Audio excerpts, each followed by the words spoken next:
Good evening, everybody. Welcome to another edition of Complete Sports Media's podcast. I'm your host, Darren Campbell. Of course, joining me here, break down a snowy weekend is Jason Cameron. I was just thinking the other day, and I hope I didn't jinx this, but I was thinking, man, we've had a great winter. We haven't had any snow at all. This is pretty sweet. I'm pretty happy. We haven't had to deal with it. And then all of a sudden, boom, you wake up on the weekend and whammo, it really hit us hard yesterday, and I was getting worried about the commutes out there, commuters, Yeah. everybody out on the road today. But the city got ahead of it, did a really good job plowing, did a good job salting, and I haven't heard much chaos, which is pretty damn nice because usually the first snowfall of the winter is just chaos and hell out there. Yeah, it usually is. But you know what? I think I have a theory about that. I think Vancouver people have gotten wise to it. So now when there's a first snowfall, they just phone in and say, I'm working from home if they can, or Yeah, I'm just not coming in, period. Because yeah. when I went to work today, because I had to go all the way out to Langley, it was light. Wow. Traffic was light today. Amazing, eh? That's Yeah, great. so it's pretty Yeah. good. That's fantastic. Yeah, I love that. I'm glad. Hopefully, we've learned our lesson. And yeah, a lot of people are smart. Just stay home and avoid the chaos. Because I remember like a couple of years ago, some people left work, never Oh, made it even home, had to yep, I stay remember at that. friends' place, had to go to hotels, just gave up. People abandoned their vehicles on the bridge, stuff like Yeah. that, because it was just they were running out of gas and they were going to freeze to death in there. And yeah, so it can be just a total nightmare. But yeah, I haven't heard anything bad today. So we really got lucky, and I'm very very thrilled with that. To me, the biggest thing of the weekend was this shocking deal that I heard late Saturday night. I watched the Lakers Knicks game, and all the pundits picked the Knicks because they were on a roll. Yeah. No Anthony Davis in the lineup for the Lakers. LeBron James had to play really, really hard. He ended up getting a triple double, played really great. Had a really interesting interview with him after the game, and then all of a sudden, about I would say maybe half an hour to an hour later, I started getting these alerts on my phone, and I was like, "What? Are you kidding me? What the hell is this?" And originally, you see news these days like that, and you think, "Oh, it's got to be fake. It's somebody that doing some AI crap." And oh, come on, I better look at more sources and details. But once I started really digging into it, it was true, and I'm like, "Holy cow!" So I sent some texts out to you. You were out, so you weren't Yeah. responding back to me quickly. But all of a sudden, you're like, "WTF? Like, what the hell is going on?" Yeah. And man, it was just unreal. It has consumed my thoughts over the whole weekend. How shocking of a trade this is! One of the biggest, most incredible trades of all time. Luka Doncic heading to LA for Anthony Davis and packages, going back and forth with three teams, but stunning news.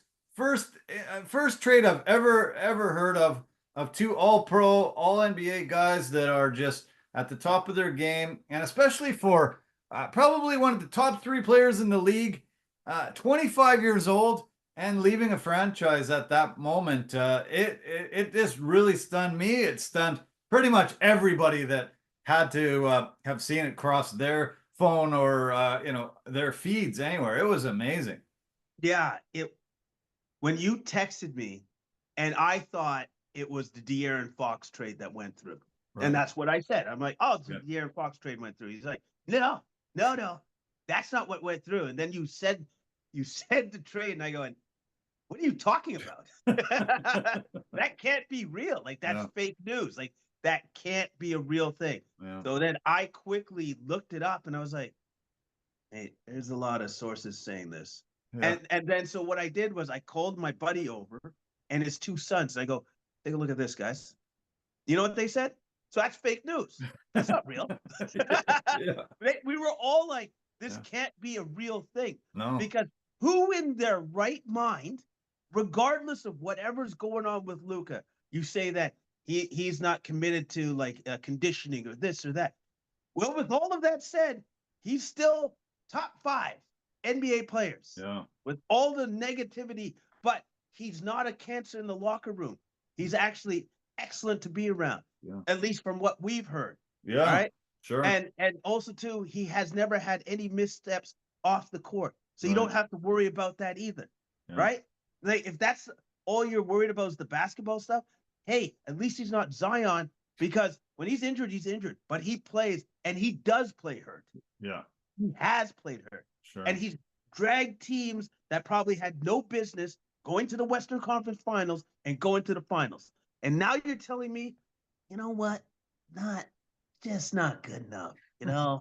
Not good enough. Because then I heard another thing saying, well, they were worried about paying him the supermax of $354 million. Okay, let me ask you this question. If he doesn't deserve that money, then who does? Who does? Yeah. Like, who does? Yeah. Serious. Who? Yeah. Yeah, it's incredible. One of the thoughts I had over the weekend and made me laugh was on Christmas Day this year, the NFL sort of upstaged the NBA by putting on a couple games, and it's always NBA Day, Christmas Day. We said, NFL said, sorry, we're taking over that day too. This is the start of Super Bowl week, and typically the NFL is leading every sports program, every newspaper, sports Super Bowl stories. This is amazing that this deal actually one-upped them over the NFL, and Super Bowl stories are second, third, fourth down the chain now. All I watched all day today, all the sports shows, boom, talking about this massive trade, and it's pretty wild that they were able to, a little more than a month later, be able to upstage the NFL with this big deal. No, you know what? That's a great observation on your part, because they definitely upstaged it. Yeah. Because we've never seen a trade of this magnitude ever, and especially with the fact that the main guy involved in the trade had no idea it was coming. Yeah, and neither did AD. None of them knew that this was going to happen to them. Yeah, right? Because with all the other trades I looked over in the history of the NBA, all those guys, and then a lot of these guys are like top 20 all time. They all knew that they were going to be traded, deal was coming, or they asked to go out, right? Right. Yeah. Yeah. So. Yeah. I have so many thoughts on all of this. Yeah. The one thing you did mention about there was leaks about his conditioning, and supposedly maybe that's the Dallas ownership, the Dallas management trying to minimize the impact, because Mavericks fans are really upset. They were protesting outside the arena. I saw them have a coffin. They were putting flowers on top of the coffin. They were crying. They were burning season tickets. They were just super angry and just upset. And to lose a guy in his prime, one of the top players in the league, who a guy you're thinking you're gonna have for 10 more years to the franchise. I guess they leak a few things to try to minimize the impact and make people understand how they could make this deal. The deal was made by the relative newcomer to the NBA, Nico Harrison. And the crazy thing about Nico is that, and I think he's one of the reasons why and how this didn't get leaked out to the media, was that he, as the Nike vice president, was able to get relationships built over the years with guys like Rob Pelinka, who he pulled the deal off, the general manager of the Lakers, and also cultivating very good relationships with guys like LeBron and AD and Luka and things like that, the Nike family. And so amazingly enough, we didn't hear anything about it. Absolutely no rumors. The brutal thing, though, to me, is that, first of all, I think they could have got more. And I'll give a lot of examples, and I'm sure you're going to show some trades in your research as well. And they really screwed Luka too. And that's not that's not something that you see franchises do to their cornerstone top players. He's going to lose $116 million on this deal Plus, he's going to be moving to California, which has way higher state tax. So we're talking 125, $30 million this is going to cost Luka, a guy that came in, revitalized his franchise, took you to the finals, last year. Last year. And you really absolutely killed the guy on his contract, which is stunning and shocking in itself. No, it's absolutely stunning, Yeah. because all the rhetoric that's now coming out, that's just to rationalize the deal. Yeah. But here's the thing. You can't rationalize that. No. There's no rationalizing that. Like you literally said that this top 5 guy that's a future Hall of Famer will probably end up in the top 10 of players of all time. Yeah. Of all time. And you said not good enough? like, Yeah. What are we talking about? And then the fact that Nico Collins is just like, you know what? We wanted to be more defensively responsible. And I remember when he was talking that he had like the media scrum, and Jason Kidd was beside him. If you look at Jason Kidd and his mannerism, it looked like he wanted to leap across and choke him out to death. Yeah. That's what it actually looked like to me. Yeah, you sent me that AI of actually him showing him doing that. As he's walking away, he's choking him out. Yeah. Yeah, he admitted it that he didn't tell J Kidd before. He admitted it, and I know it really must have stunned him, shocked him to the core.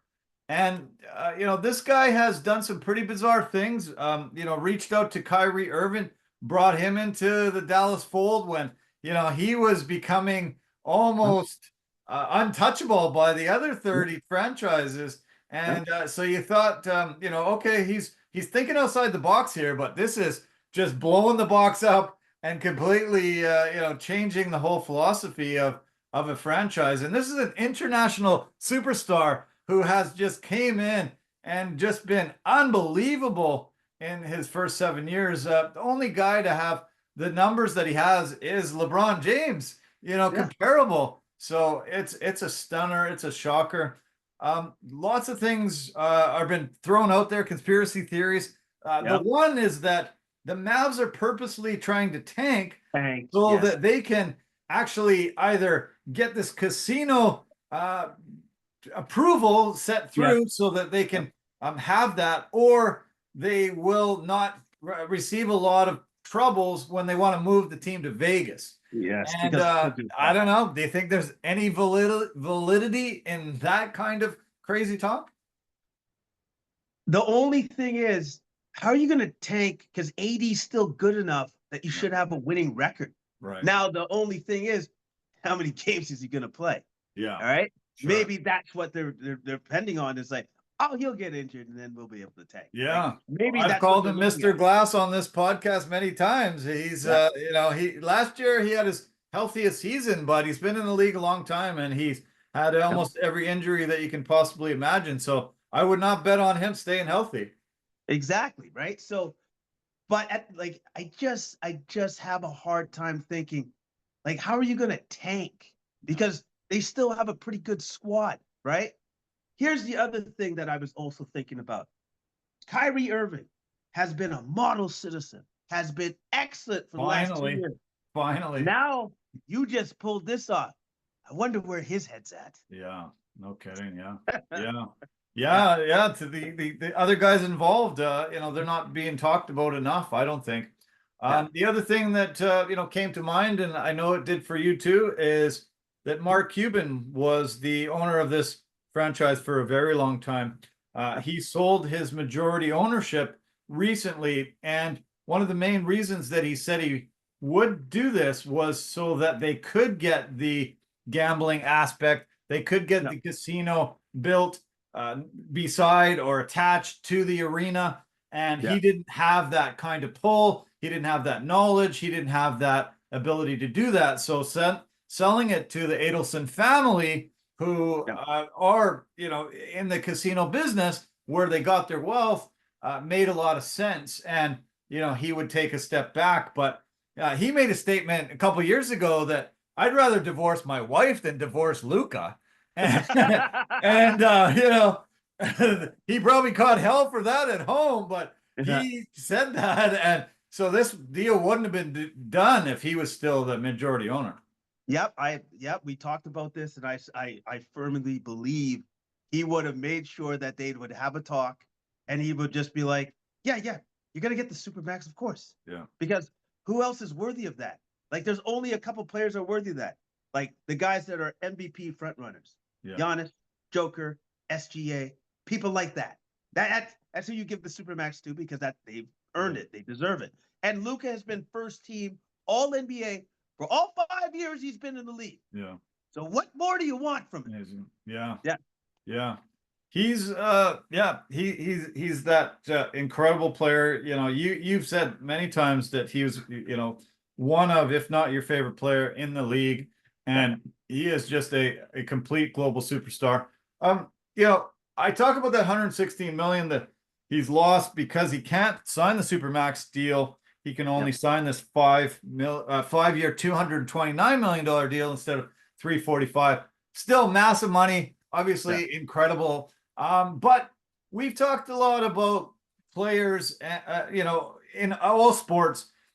Usually they can make more money in endorsements than they can with their salaries. The NBA and some of the, you know, soccer guys have started to get into that upper echelon where they're making 50, 60, 70, $100 million.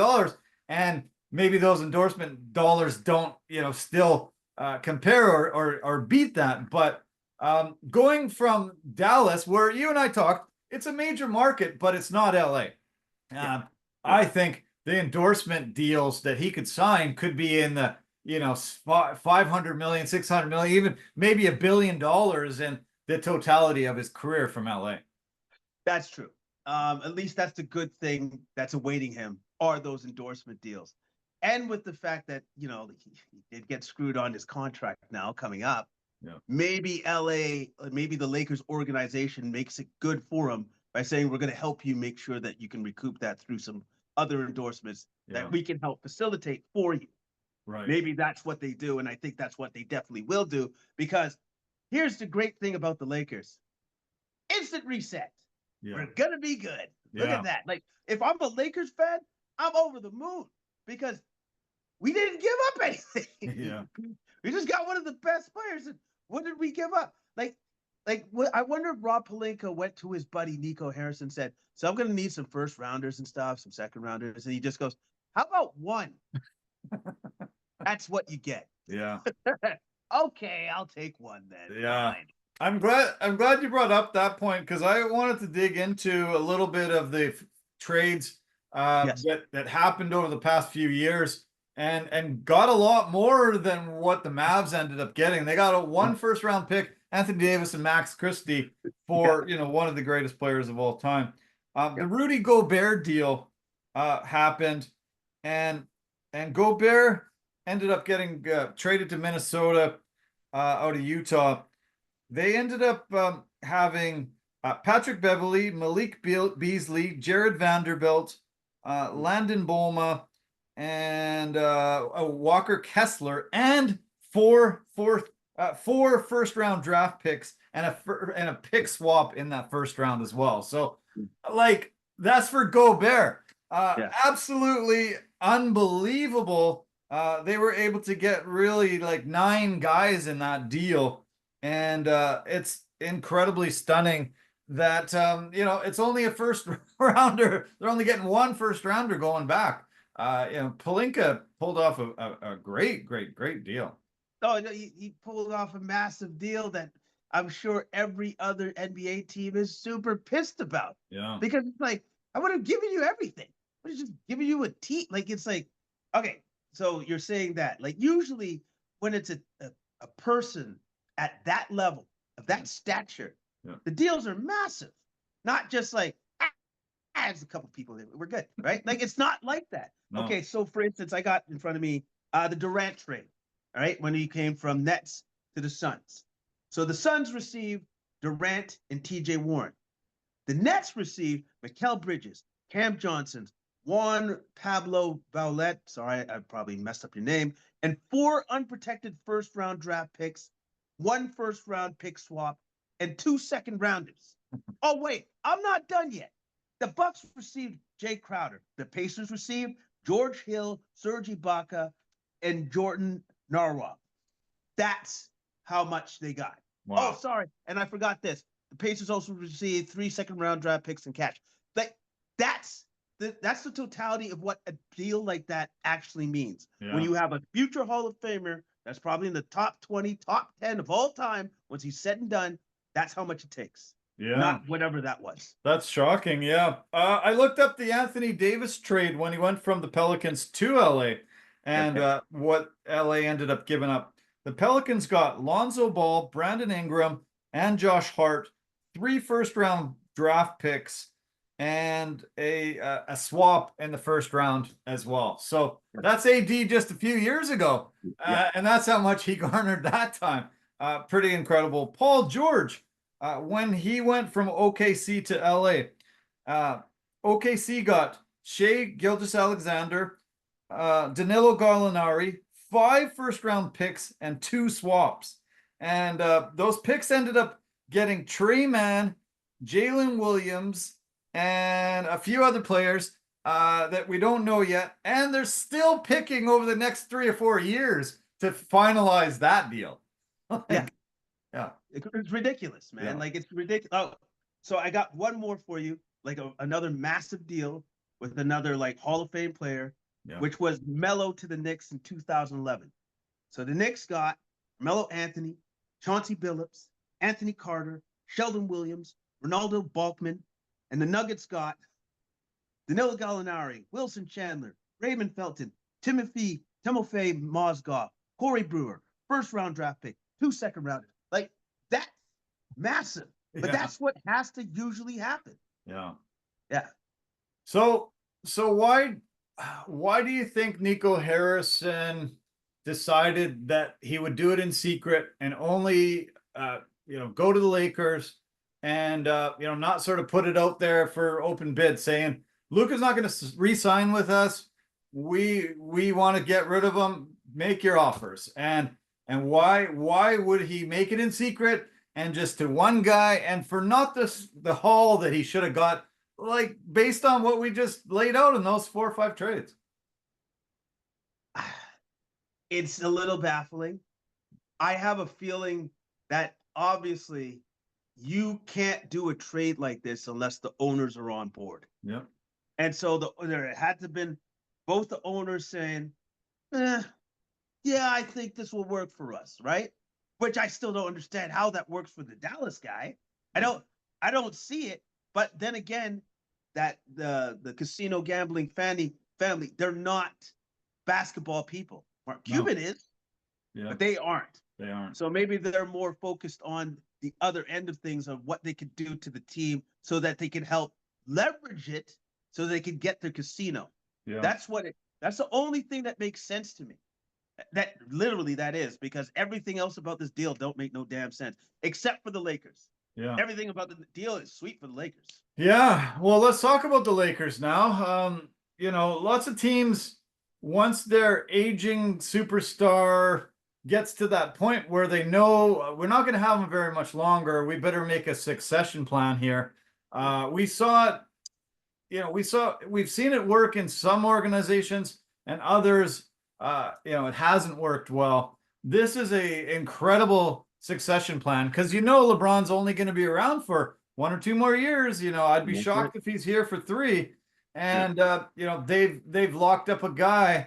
It looks like for the next 10 years and possibly more. And it's really such a brilliant move on their part. And we can't say enough about them going from what are we going to do to, hey, we've got the plan, here it is, boom, right in your face.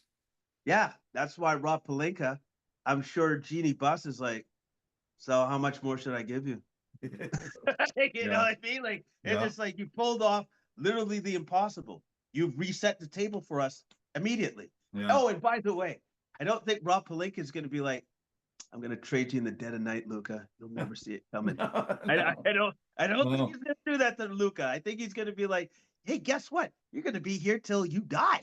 Isn't that awesome? Yeah. Okay, in the short term, though, the Lakers, this weakens them because they don't have the same defense. No. And, you know, Nico Harrison made it known that defense, in his opinion, wins championships. We've seen what it did to certain teams like Boston when they really started getting their defense, in alignment. They win the championship. This harms them. So, do you see them making another deal before Thursday's deadline? Possibly. Possibly they could make another deal. But you know what? Here's the good thing about Luka coming into the Lakers in that situation.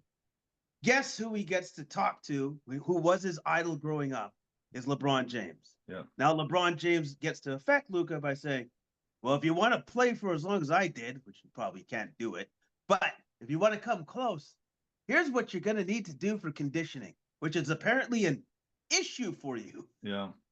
Right? Right. So he's going to have that figured out. Yeah. And then also, the other thing that LeBron can help him figure out is sometimes you got to play defense. Sometimes you got to try. Here's how I do it, right? Yeah. Like he won't have the athletic gifts, but at least he can tell him about positioning and where to be and how just to be better purely through positioning. Yeah. So these are things that he can help Luka right now so that he can be a better player, right? Yeah. But yes, I believe though what you were saying, there might be some more moves to be made by the Lakers, but what they need to get is defensive wings that can shoot. Right. That might be a hard thing for them to get at this point. Yeah. Does this make if Anthony Davis does stay healthy, does this actually elevate the Mavs to maybe a real threat to the top of this Western Conference? And they were able to beat OKC last year. They've obviously got Kyrie Irving, they got Klay Thompson, they've got Derek Lively, Daniel Gafford, and Anthony Davis. When I look at that, five, I think, wow, this is a pretty formidable team. And if they can stay healthy and they can figure out how to play together, it's going to be lookout Western Conference. Well, here's the good thing about Anthony Davis. He always hated playing center. Guess what? You don't have to play center anymore. Right on. So we gave you that. We crossed that thing off on your wish list. Yeah. No more center for you. At the same time, I believe he's still injured. So yeah. Going to see him on the court. Both Luka and him are injured currently. They're injured. not playing. Yeah. Yeah. So I don't think it's serious from what I hear from both of them. Okay, so so when he finally does take the court, and hopefully he stays on it for a while, will they have enough time to get together and figure this thing out? To gel, and then also too, are you trying to tell me, so AD can do exactly what Luka just did last year and bring them all the way to the finals? Like that's going to happen immediately? Yeah, no. And the other thing is, you said that because they beat OKC, so you think that's going to happen this year? Yeah, no. No, that's not going to happen either. So there's a lot of things that have to happen first before they can even challenge. And one of them is chemistry, which they definitely do not have right at this point in time. You mentioned LeBron, and he's famously been telling people for the past half a dozen years that he spends about $1 million on keeping his body in tip-top shape. And, he's been a testament to that. We've seen it. He hasn't had much drop-off at all at this age when every other NBA player has over the history of the league. And Father Time's undefeated, as they say. Do you think this partnership between him, LeBron, and Luka coming in, do you think we could see even Luka becoming even more elite? Yeah. From what I just mentioned before, where hopefully LeBron can help instill certain things in Luka so that they're just processes that he does all the time with the conditioning, with the re-emphasizing the importance of defense, even though it's I think LeBron can impart to Luka that you have to do a certain amount of pacing in a game because he does it all the time. Yeah. But you have to know when to step up on defense. And so that there's always critical moments in a game where you need to have a defensive stop. Yeah. So you can't have a breakdown mentally. And I think he can help Luka do that. I think he can help push Luka to that next level. But I also believe Luka is going to be super motivated because he just got dealt in the middle of the night and got blindsided by this. Yeah. And now all this crap's being talked about him. Like he's not committed to the game. He's not this. He's not that. I think that's going to light a fire underneath him. So guess what's going to happen now? Whenever they play Dallas, you guys are going to get cooked. You are going to get utterly annihilated. Yeah. Every time. Yeah, we should circle that on the calendar. I don't know if they've got a game against each other soon, but that will be absolutely incredible and fun to watch.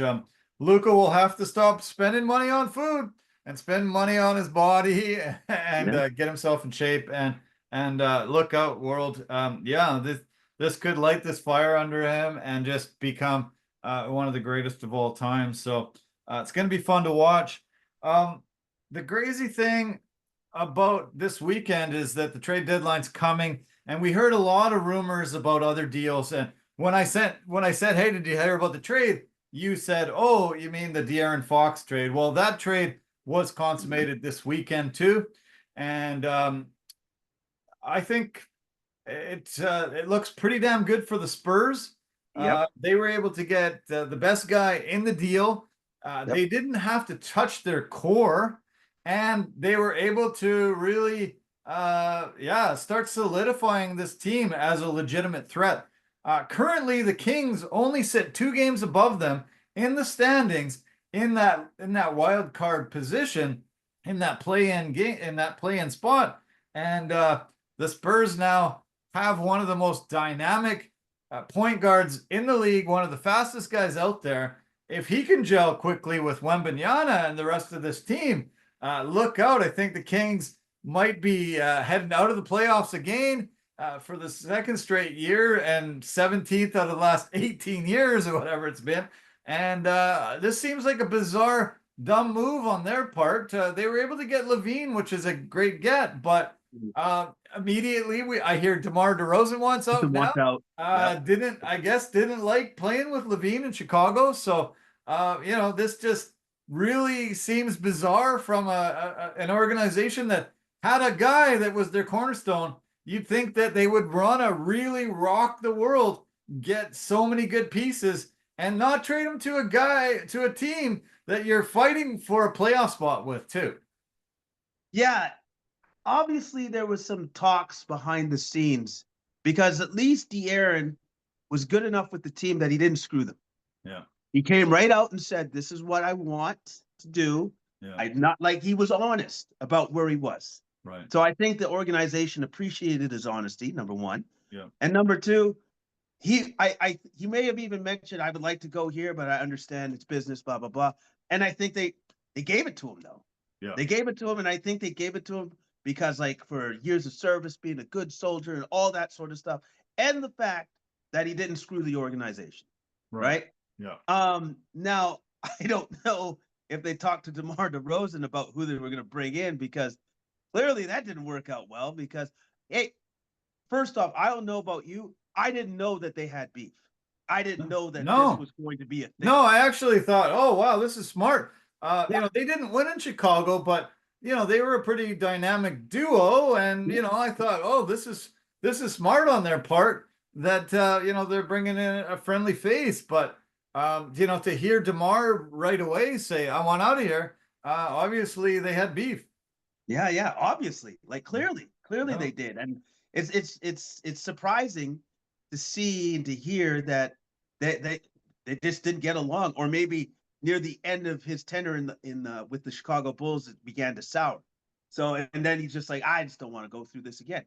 But at the same time, I thought it was still good that the Kings got somebody somewhat alike De'Aaron to replace him by getting Zach LaVine. I thought that was actually a pretty good get. And they got a bunch of picks and stuff, and that's going to help. I thought that it didn't work in Chicago with DeMar, LaVine, and Vucevic. I thought Sabonis is a step up from Vucevic, so maybe it does work in Sacramento, and they don't take such a massive step back losing De'Aaron Fox. De'Aaron said he wasn't planning on signing there, re-signing there again. So, you got to make that move. But it's weird that they wouldn't maybe talk to DeMar and say, "Hey, what about your buddy LaVine? You want to get him?" you know, and, Yeah, yeah. you know, I'm surprised that that conversation didn't happen, and now they're, you know, now they're in trouble. Now they got to try to swing another deal.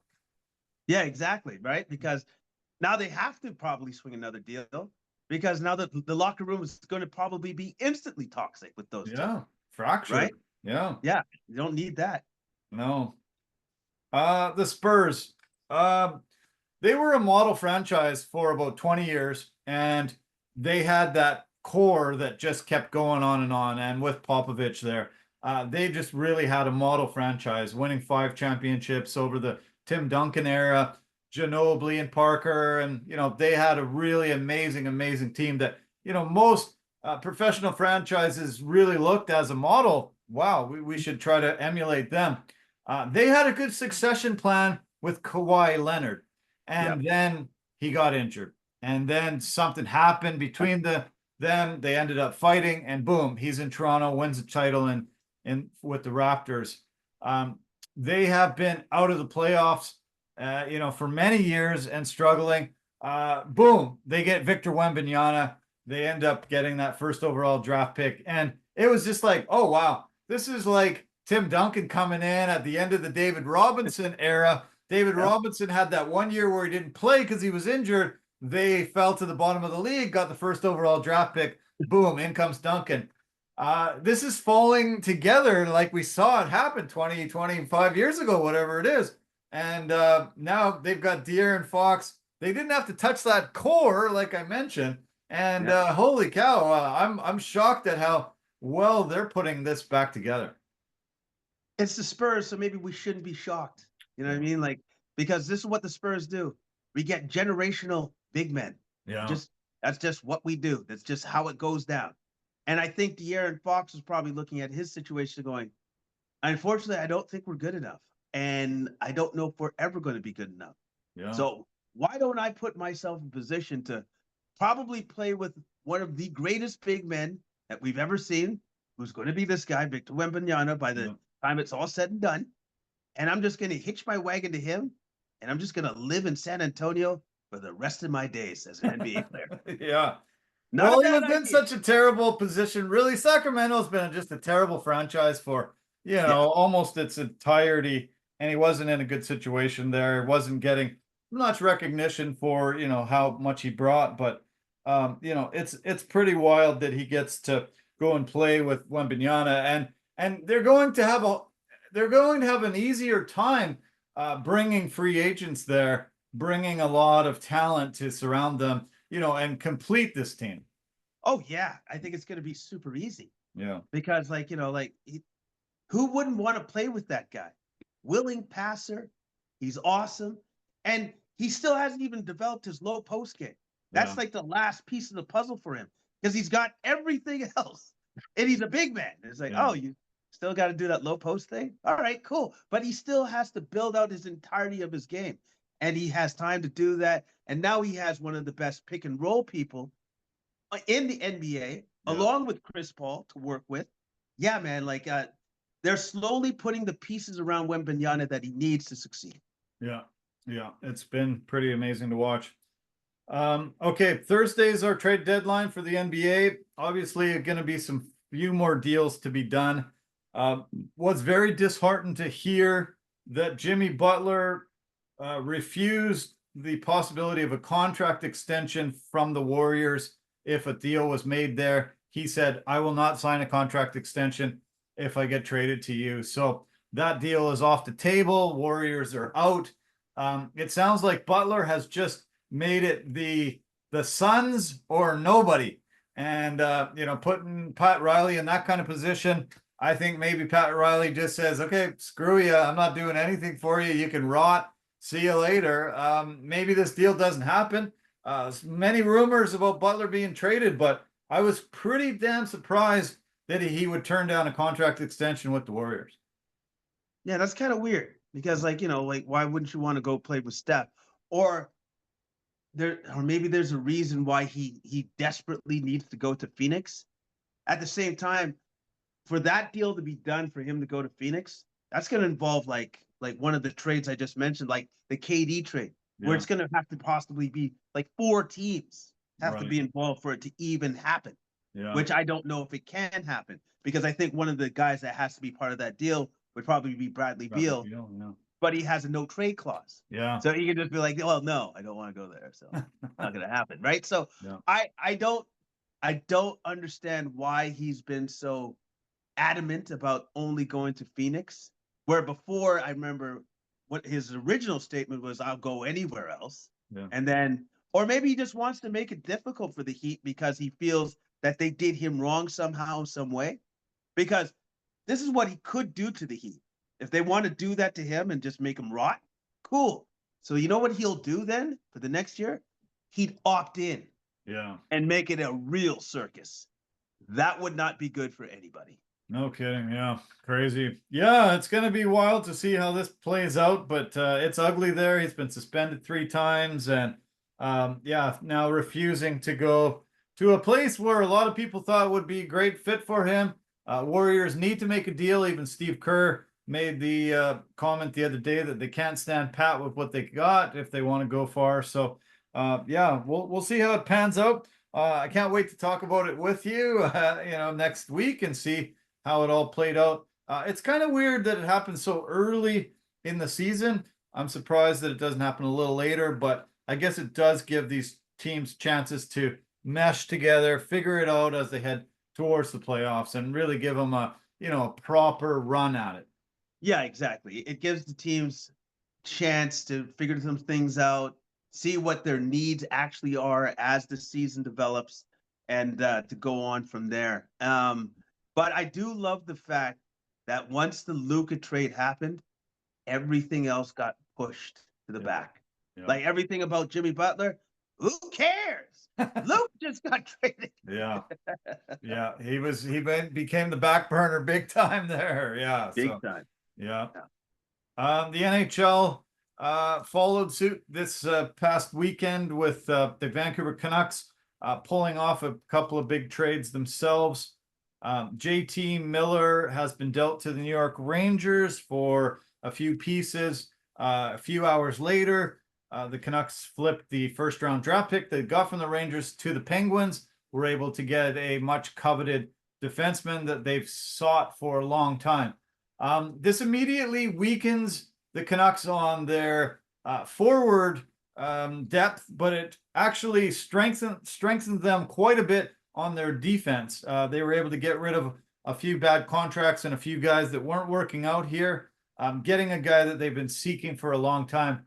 It was bizarre watching this play out for the last couple of months, and it was really bizarre to see that they could never get together, these guys, and get them together so they could become friends. They could coexist together. JT Miller, one of the greatest Canucks to ever lace them up and be on the ice with them. It's really too bad that it ended up having to end in a divorce this way and send a guy packing for the other guy that they've decided, I guess he's the guy we want to keep.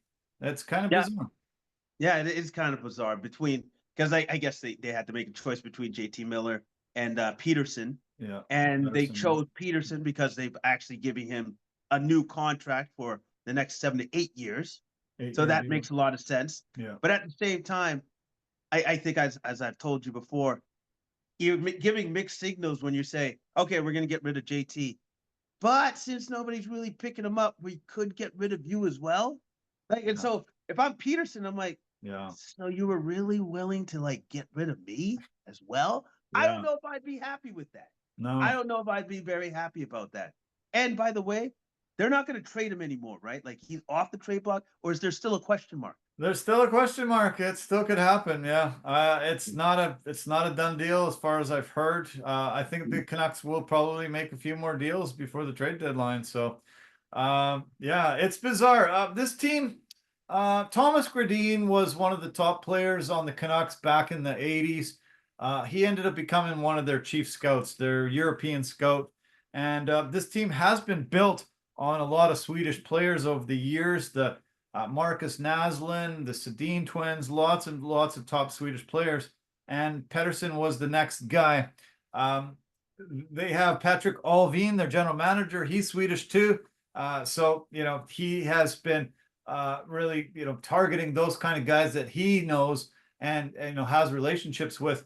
The Canucks actually on Sunday, yesterday, fielded 3 guys named Pettersen on the team. 2 guys, one guy named Elias Pettersen, one guy named Elias Pettersen, and the other guy named Marcus Pettersen. It was brutal for John Shorthouse having to say Pettersen passes it over to Pettersen, who blocks the shot by Pettersen. And it was brutal for many of the broadcasters out there. You're having to try to pick nicknames for them.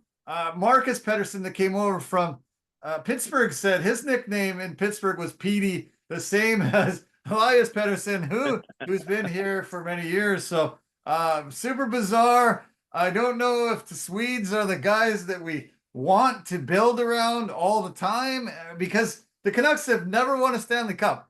Never won a Stanley Cup with the philosophies that they're used before. Maybe it's time to do something different. Look to maybe some Canadians, maybe some other guys. I don't know, but it hasn't worked before getting them a cup. I don't know if it's going to work going into the future. Yeah, because what they did do, correct me if I'm wrong, they traded away their best player, the guy that was actually showing up. Other than Quinn Hughes, sorry. Other than Quinn Hughes, but the guy that was producing as a forward on the front lines all the time. That was him. And you got rid of him because he didn't get along with that one Swede, Pettersen. Well, the one Pettersen, Elias Pettersen. Right? So for me, I look at that and I go, I know he's older, but maybe sometimes you just got to go, we're just going to go with this guy. Yeah. We're going to go with the guy that's actually doing it for us. Yeah. I think, one of the things is the age as well as, I think some of the rift you could maybe blame a little more on JT Miller because he's a little more demanding. I think Pettersen is kind of a quiet guy, goes about his business in a, very, he's non-confrontational as far as, we know. And so, you could kind of maybe blame the rift on Miller a little bit, but it's just that he's so competitive. It's just that he just wants everybody to just play balls to the wall, put your blood and guts on the line all the time. And in the playoffs this past year, JT Miller was far and away better than Pettersen was, far and away. And I don't really give a shit about the regular season, to be honest.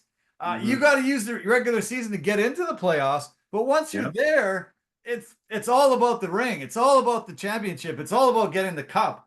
And this city got just energized beyond belief when the Canucks went on that playoff run. They definitely need to get in the playoffs, but once they're there, you need those guys like JT Miller to take those next steps and energize this city. Yeah, you need guys like that to take the next step, to take the next championship step. But when you trade them away, I think you take several steps back because it's like, you're not better without that guy. I'm sorry. You're just not. I watched the Rangers game on the weekend and it was crazy. It made me sick to my stomach. I watched both games. JT scored 2 goals in the first game. He got 2 assists on 2 beautiful goals in the second game. 4 points in his first 2 games and was really, really, really huge. The fans were just absolutely blowing the roof off the place when they were announcing his name and every time he was touching the puck, and especially when he scored. Oh my God. Immediately back to a fan favorite. Spent quite a few years of his early career in New York and reunited back there, and they're just so happy to have him back. It was crazy, and it showed the Canucks immediately what they're going to be missing. Absolutely. Of course it did, because now he's super motivated, saying, well, you don't want me because I guess I'm an older guy, but he's still got it. Yeah. He can still play. And then plus on top of that, the Rangers know what they're getting back. That's why it was like, oh, we will gladly take him off your hand. Yeah. No problem. So the Canucks ended up the main piece of the deal for the Canucks was a player by the name of Philip Hedl. Some people have been calling him Cheadle, some have been calling him Hedl, but I've understood it's Philip Hedel. He's from Czechia. He always kind of didn't quite make it full time on one of the top two lines, so he was regulated to the third line for the most part. That will reduce your minutes down to between 12 and 16 minutes a game kind of thing. Usually, you're not playing with those super offensive players. You're playing more on a checking line. His highest amount of goals that he ever got was 22 a couple of seasons ago. Last night when he played, though, he looked pretty damn awesome. He was fast. He was creative. The goal that he scored to tie the game up and force overtime for the Canucks was pretty damn spectacular, and possibly what the scouts have seen with him over the years is not something that we're going to see because we don't see the Rangers every day. Maybe when he plays on a higher line with better players, he might be able to be that guy and really make the impact of losing JT Miller a lot less. Because, man, I'm telling you, he looked pretty damn awesome. It's only one game, but, I really loved his debut performance for the Canucks. And that's great because, like, we need him to play like that. Yeah. We need him to be an offensive guy because we just lost a lot of offense with JT Miller leaving. So, and hopefully he can continue to keep doing that, and hopefully he can build on that. Canucks only have 3 games left this week before the long break for the mid-season tournament, the Four Nations face-off. So Canucks will be playing tomorrow night, Colorado. They go to San Jose for a quick road trip down the coast. They come back for Saturday. They play the Leafs, and then they're off all the way to February 22nd. They start a 5-game road trip in Vegas after that. So nice break for them. Obviously, quite a few of the Canucks players will be heading to this Four Nation face-off, but for the most part, a good 15, 16, 18 guys will be getting some rest, getting to go on holidays, getting to spend a lot of time with the family, and hopefully they come out of this break really good and make a playoff run. They are battling neck and neck with the Calgary Flames right now for the last playoff spot in the Western Conference.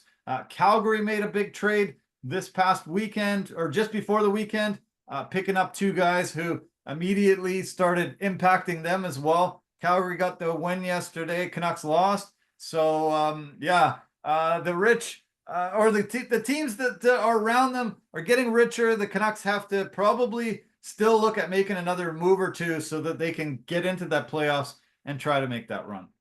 Yeah, I agree with you on that. Like they're going to need to make some other moves so that they can stay competitive with the other teams. Yeah. Okay, we've talked trades in the NBA. We've talked trades in the NHL. Now we're talking about a possible trade in the NFL. Did you hear the crazy release that came today? One of the top defensive players in the NFL wants out, demanded a trade today. Did you hear Myles Garrett wants out Cleveland? Yes, I heard about that, and I can't blame him. To be honest with you, I thought a lot more guys would be like, I want to leave too. Yeah. Because, like if you always have to deal with Deshaun Watson all the time, like because as soon as he's rehabbed and he's ready to go after his Achilles tear, he's going to go right back on the field and they're going to suck again on offense. Yeah. So if I'm a Browns player, I go, there's just no hope here. I want out. Yeah. If I can get out, I'd want out too. Well, Myles Garrett is a defending defensive player of the year 2023. He won that. They haven't released who's going to win that this year until the end of this week. He has 102.5 sacks since he came into the league, drafted first overall, and really, that impact player. The only guy that has more sacks than him since he came into the league is TJ Watt from the Steelers. And so, this is a guy that most teams are going to really want to bring in. He's only making about just a little less than 20 million next year, 25 million the year after that. If Cleveland would not be able to make a deal, there's 36 36 million in dead cap money for the guy. So they're going to have to try to swing a deal. We've heard guys ask for, trades, and it never happens because the team ends up stepping up and paying them a lot more. Maybe more money will make a difference, but I would think no. This relationship's probably fractured. Deshaun Watson, I'm glad you made it him. The point of him being one of the main reasons why probably he wants out. Yeah, like I think he is the reason why he wants out, because now there's been a couple of stories about Deshaun Watson about how uncoachable he is, how he's unwilling to change how he plays or the dynamics of his game. He's unwilling to listen to the coaches, and then it translates on the field where they're just inept on offense. Yeah, like if I'm Myles Garrett, it's like, well, like literally the whole game I'm just out there on defense all the time. Like it just doesn't even feel like we have an offense because I'm just out there all the time. Like I'd be totally sick and tired of it too. Like I'd be like, this really, really sucks. And we can't even get a quarterback that's good because you committed to this dude and you gave him all the money in the world. So yeah. Speaking of Deshaun Watson, did you hear that Justin Tucker got Deshaun Watson's disease? No, I didn't hear. Please tell me more. At least 11 women, maybe 14 massage therapists have accused him of sexual I don't know, misconduct would be the term. It's insane, unbelievable. The greatest, most accurate kicker, field goal kicker in NFL history, caught the Deshaun Watson disease, can't keep his hands or other body parts off of these massage women. And, I'm just stunned by this. I just can't believe that this could be happening to another NFL player. I guess it didn't harm Deshaun Watson much because he signed that massive deal with Cleveland. So maybe Tucker's like, hey, maybe I can get a big deal out of somebody too if I pull off this crap too. Yeah, here's the problem. You're a kicker. And as good as you are, Hall of Fame, probably one of the best kickers ever in NFL, still just a kicker. Yeah. That sucks. I thought he was a good dude. But if it's multiple women, then he did that stuff. They're just piling on. I heard originally 3, and then it was 5, and then it was 8. Now it's 11. I heard it maybe even higher and higher. Seems like 2 or 3 come out every day and accuse him of more of this stuff. So, shocking. I'd be very surprised if he doesn't face a big suspension. If they do an investigation and find out that this is true, and then does Baltimore cut him loose? And do other, any other franchises want to pick him up if he's got, this kind of issue and these kind of problems? Okay, how many years has he been in the NFL? Like he's kind of nearing the end of his career, right?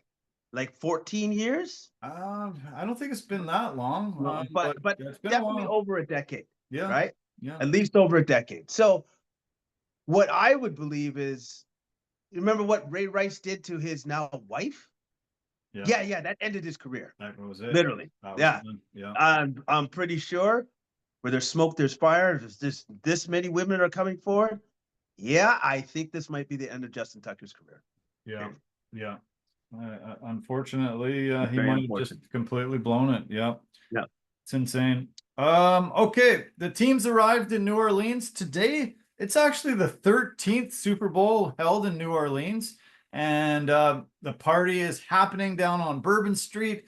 The players are being interviewed as we speak. It's media day tonight, fresh off the great season that we've had. I don't like that week off. I guess they utilize it for getting the teams healthy, trying to get the hype around it, doing the Pro Bowl, all that kind of stuff in the meantime. But I'm glad we're finally in Super Bowl week. And this should be a great game. This is a rematch from a couple of years ago, a really epic Super Bowl that the Chiefs ended up winning 38-35 over the Eagles with a last few seconds Butker field goal that won the Chiefs the game. Chiefs come in as the two-time defending Super Bowl champions, and a team of destiny. You know, I think we've just been talking about that all year. Team of destiny on the verge of a dynasty, and it just seems like everyone that I hear talk just says somehow, this team figures out how to do it. But have the Eagles learned enough in those 2 years to have figured it out? And when I look at the teams on paper, I think the Eagles are better offensively. I think the Eagles might even be better defensively. So how does a team that has a better offense and a better defense lose to another team? How do they do it? I'm personally actually thinking that the Eagles are going to win this game. We briefly talked last week, but you tell me what you think's going to happen in this game, and what's going to be the outcome.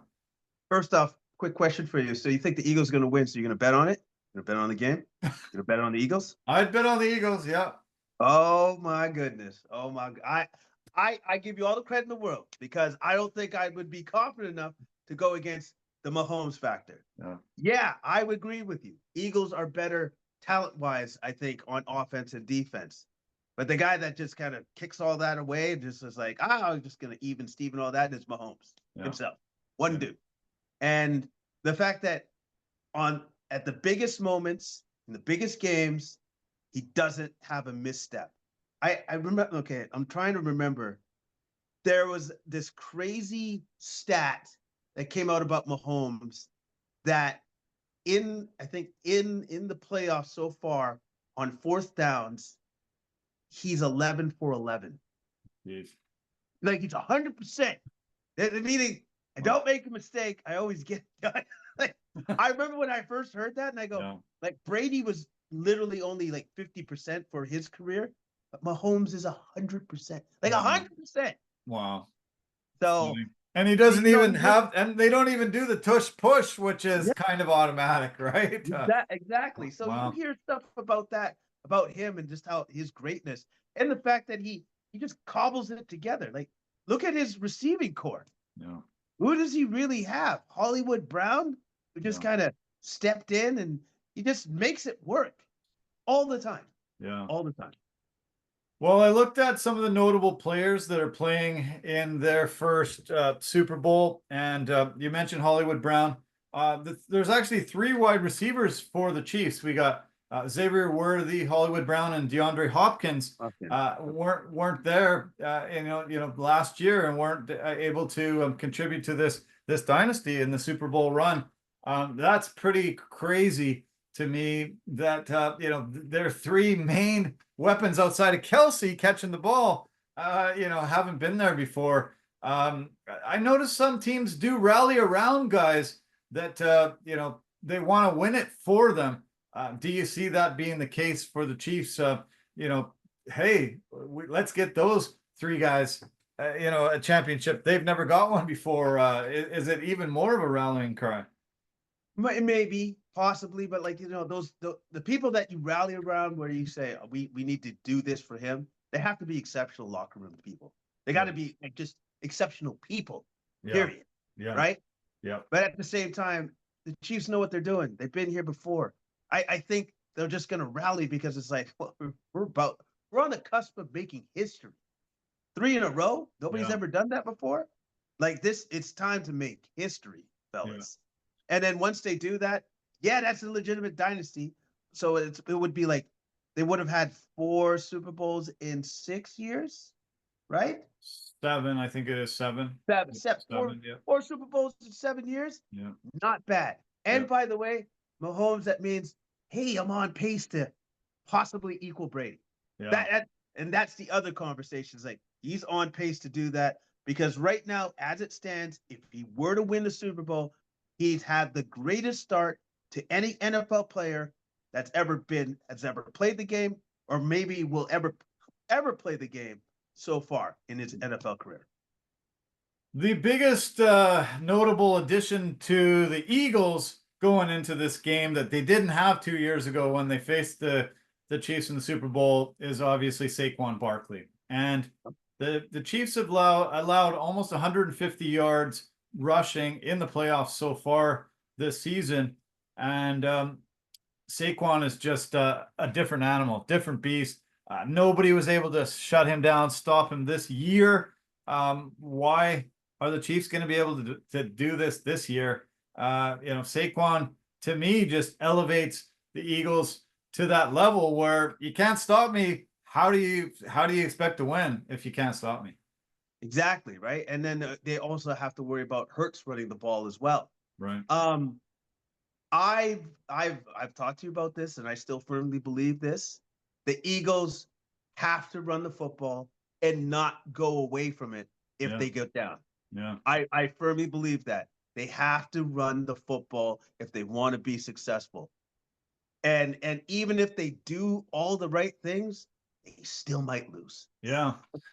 Well, Jalen Hurts actually had better statistics than Mahomes did last Super Bowl. When you look at it, Hurts had an absolutely fantastic game. I think it comes down to ball protection. It comes down to if the Eagles keep with that running attack throughout the game, so they can have long, sustained drives, keeping Mahomes off the field, and really being able to get that ball protection. I think they upset them and pull off the win and get this championship. It's gonna be, to me, an epic game we're gonna be talking about for many years to come. If the Chiefs win, it'll be epic because they did something no other team has ever done. And if the Eagles win, they're kind of doing something no team has ever done, has been able to knock off the Chiefs, who seem to be unbeatable. Exactly. Like, I expect this game. Actually, I expect this game to be just as exciting as the last time when they played the Super Bowl. Yeah. I expect it to be just that good. I think both teams are going to play hard. I think whoever sticks to their game plan the best will win, and wins the turnover battle. I think whatever team does those two things, win the game. Yeah. Yeah, I'm picking the Eagles. Are you picking the Chiefs? I pick the Chiefs. Okay. Yeah. All right. Now, how about this? We'll make a friendly wager. It's just case of beer. Sounds good. I like it. Sounds good. Let's do it. Can't wait to drink it.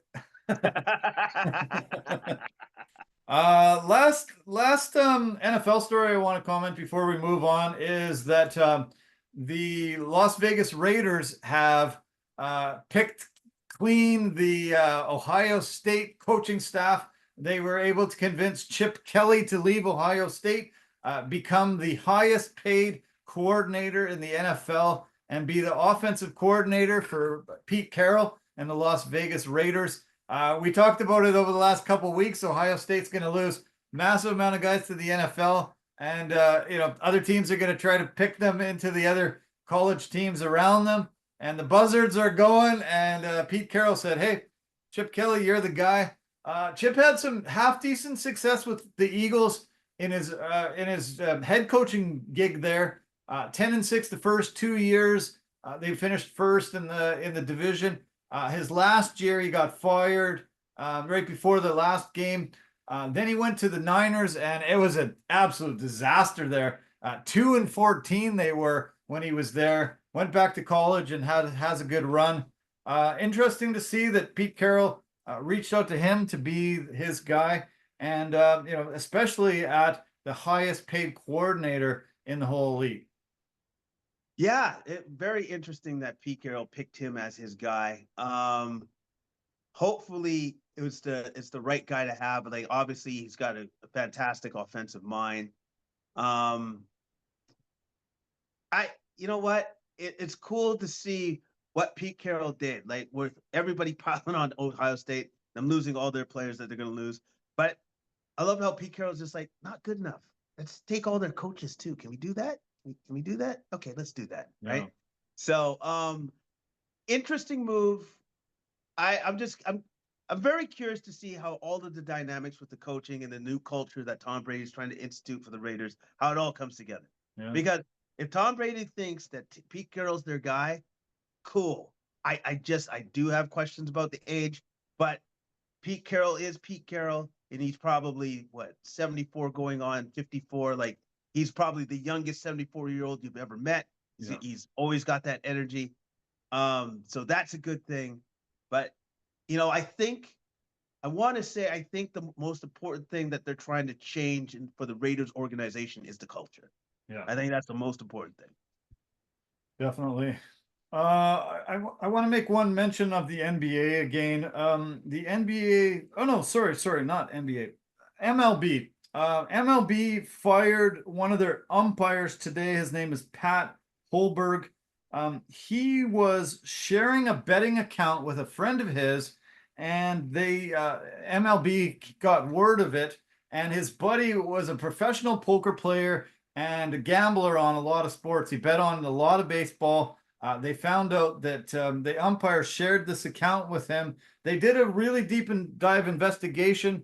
They didn't find that there was any games that he for sure, called balls and strikes wrong or outs wrong or really influenced the game to change the bets. But they said it was they were worried about the integrity of the game being compromised, and so they have fired him. He's been let go, and he on the heels of the NBA doing their investigation. It goes even actually into college about the betting scandals. John Tay getting the lifetime ban there. John Tay Porter getting lifetime ban there, and this is bizarre. Another guy bites the dust, and they say he can ask for reinstatement in a couple of years, but I doubt that MLB will ever take a chance on him again. How stupid do you have to be? Yeah. What are you doing? You know that you can't be a part of any gambling, especially since you umpired the game. What's wrong with you? They haven't been able to prove that he did anything wrong. Like Tim Donaghy, remember the NBA referee that they ended up finding out that he purposely was trying to change the outcome of games so his bets would win and that type of thing. But this is crazy and bizarre and another really sad saga. And all these leagues are reaching out to these betting sites and trying to get them to put money towards the sport and create more interest. But we're seeing guys falling off the wayside and losing their careers over it too. Yeah, exactly. Because at the end of the day, gambling's gambling and it's somewhat evil because it's there's a lot of money that could be made, and then people get in your ear and you're just like, well, what's the risk? It's your career. How about that? That's the risk. Because if you get caught, you're done. He was known as probably the best guy in the league for accuracy of calling balls and strikes. So he was one of the revered umpires. He probably would have been, gone down in history as one of those top guys as it. And he's thrown away his career. I don't know where he turns to next, but really, really, really poor decision and bad mistake on his part. World of Golf. Rory McIlroy and Scottie Scheffler had their first tournaments of the year this weekend at Pebble Beach, and Rory ended up winning. He ended up playing fantastic on the weekend, got his 27th tournament title on the PGA Tour, and really seemed super touched. It's Pebble Beach is quite the iconic course. He had never won there, and it seemed to be really something that he had always strived really hard to do. On Saturday, the conditions were unbelievable. The wind was blowing off the water, just incredibly brutal. The rain was coming down. Everybody was scoring horribly, and it looked like the tournament was maybe going to get canceled because it was so bad. He held it together better than everybody, was able to get the win. $3.6 million check, and fresh off the Tiger Woods, TGL performance, he's playing again there tomorrow. Was able to head out to California, win it. His great buddy Shane Lowry actually caught the same private jet with him from Florida up to across to California. They took the jet back. Shane Lowry ended up finishing second in the tournament, so they must have had a really fun party last night. And they're playing Rory's again playing tomorrow night on the TGL again. So pretty great week for Rory. Pretty great week for the Irishman there. Scottie Scheffler ended up finishing ninth. Had to shake off a lot of rust coming back from his surgery on his hand, but fun tournament to watch. Awesome to see the tournament conditions on Saturday, so brutal. Sunday, beautiful weather, and Rory ends up getting the win. eventually Rory was going to get that win at the iconic Pebble Beach because that's what he wanted to do. Yeah. And it's even better for him that he managed to do it under those conditions. Yeah. Because it was completely brutal. It was crazy bad. Yeah. It was insane. Yeah, the TGL goes tomorrow, 6 p.m. Pacific, 9 o'clock Eastern. It's Boston playing for the second week in a row. Rory leading that team with Adam Scott, Keegan Bradley, and Hideki Matsuyama. They take on the LA team. That's Justin Rose, who ended up finishing third in the tournament at Pebble Beach. And then he also has his teammates Colin Morikawa, Tommy Fleetwood, and Sahith Theegala. So another week, and we'll see how LA fares against Boston. Should be fun. Okay, let's turn to the UFC here and talk about the UFC Saudi Arabia second ever card they've had there.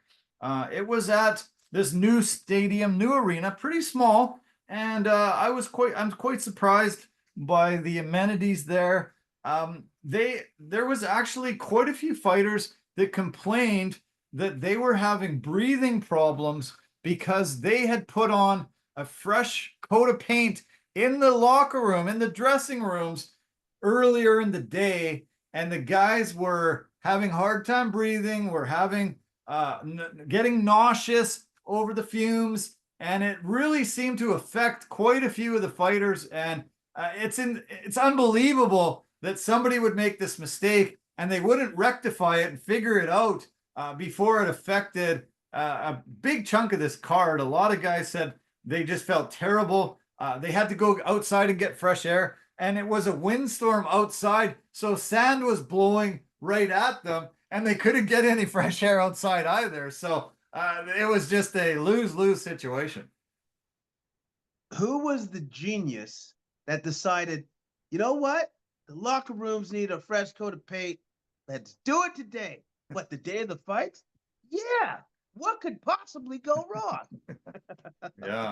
Yeah, insane. Yeah, just craziness. And I was shocked to hear all the issues that guys had. So one strike against this card, but it turned out to be a pretty good fight night, all in all. Nice to see, some of the complaints that they had about the inferior card last year have really made the UFC step up and deliver a better product. So we were able to get some really good fights. There was some great people in the crowd. GSP was there. Cristiano Ronaldo was cage side and getting a lot of attention. And Turki Al-Sheikh, he is the guy that's really been able to make Saudi Arabia super relevant, especially in the combat sports world. And he has become a fan favorite as well as a favorite of these promoters and a lot of people in the combat sports world, because he's really making a lot of stuff happen there that we've been dying for and waiting for. Some really good fights that we weren't unable to see over the years before he kind of came onto the scene. Yeah, like he's basically the figurehead there, and he's the one that organizes the money. Yeah. And to make sure that these things can happen. So yeah, and he's very serious about his combat sports. Yeah. Today they made the announcement that they have come to an agreement to have Canelo Alvarez fighting Terrence Bud Crawford in September in Saudi Arabia, a fight that we've been wanting to happen for a long time. And over this past weekend, they were finally able to figure it out. And I don't know if it's been 100% signed, but I think that the framework is done, and I think they'll announce it. I heard it's middle of September coming up, a fight that boxing fans have been wanting for years. Two of the best fighters of all time, pound for pound, two of the best still. This is super exciting, and when I saw Turkey, I'm like, God, I got to meet this guy. God, I got to shake his hand. Man, I really would love to thank him for all that he's done for the world of sports. Would you say that would be, if this fight does come together, which we most likely will see it, will come together, would that be the biggest fight in the last 10 years? Yeah. Last 20 years? Well, Like other than I guess Manny Pacquiao, Floyd Mayweather, Mayweather. Yeah. maybe, just right up there for sure. Uh, Crawford's last fight, we were pretty damn impressed with, Yeah. but we've been wanting this fight, and Crawford has to come up in weight to make this Yes. work, but I think it's doable, and he's not going to fight until it. I understand. Canelo might fight one or two more times. He always fights on that May, Independence Day, and that he's still going to probably fight one or two more times. But I hear that Crawford's going to get his body ready, moving up in weight, and spending the proper time that needs to get to that weight. They're going to fight 20 pounds heavier than he normally fights at. does. Normally he's 147. This is going to go at 168. So yeah, and he's going to need all that time to put on that weight properly and be ready for his probably his biggest test that he's ever had. Yeah. But what I'm more curious about is how much money both these men are going to make. Yeah. Like, how much money is it going to be? Is it going to be literally 100 million, 100 million? Like, is it going to be something like that? Because I think it could easily be like that. Yeah. 100. I know. Amazing. If not more. Yeah. I can't wait. As soon as I hear I'm going to blow your mind again, just like I did with the trade the other night. Yep. I'm going to send out the details, and we're going to watch this fight together. Yes, we are. We're going to be there. I can't watch it with anybody else than you. So, all right. Okay. We usually obviously start with the main event in UFC cards, but I do want to just make mention of the fight of the night was the Vinicius Oliveira getting the big win over Said Nurmagomedov. That was the fight of the night. They both got 50K on that, and pretty impressive. But one of the 50Ks was handed out to Nasruddin Imavov for his knockout of the last style bender Israel Adesanya. Adesanya, two-time former champion of the middleweight division, one of the most decorated, most incredible fighters of our time. Wins the first round, was able to be pretty damn dominant in that first round, in my opinion. And then in the second round, early on, he gets poked in the eye. And for some reason, he doesn't take any time. He doesn't. He waves off Mark Goddard. No, I'll be okay. 10 seconds later, he's flat on his face on the ground, knocked out, has lost this fight. I know that, we can't blame it just on that, but it's too bad, in my opinion, that he didn't take some time, come back, make sure he could see. He got caught. He had his hands down. He was sort of turned to the side, got absolutely rocked, dropped as he was coming up, get hit by an uppercut down on the ground. Maybe an early stoppage, but he was probably going to take a lot more punishment. He was flat on his face. Imavov was on his back and raining down blows. It's too bad. It's just too bad. To me, that's a little bit controversial, a little bit of a bummer that it ended up that way. Here's the thing, though. He waved him off. Yeah. So if anything, he only has himself to blame, right? You gave him that window. Right. And Imavov, being the smart fighter that he is, took that opportunity. Right. Right? Yeah. You shouldn't have done that. You shouldn't have played on your own ego and should have just said, then take the full 5 minutes. That's what it's there for. That's what it's there for, right? It just didn't seem like he got reset. It just didn't seem like he was just totally there and playing defense or offense. He just had his hands down and he was turned to the side really quickly. And I was like, oh, what did you just do there, man? Holy crap. Like, and that could change your life. That might just, be it for him. And it's just sad that, a moment where a foul happens, maybe there's something a little longer. I don't know, but just he wants to be the tough guy, waves him off, and then boom, he's out. It was just disappointing for me.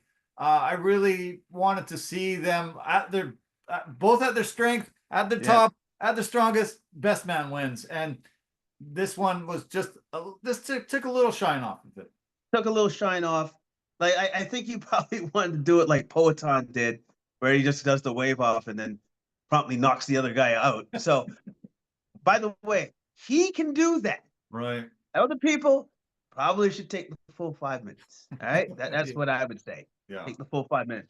And so it kind of sucked, but at the same time, when you fight high level guys at this level, the best of the best, it only takes one half a second mistake. Yeah. That's all it is. Yeah. And then it's over. It's That's done. it. Yeah.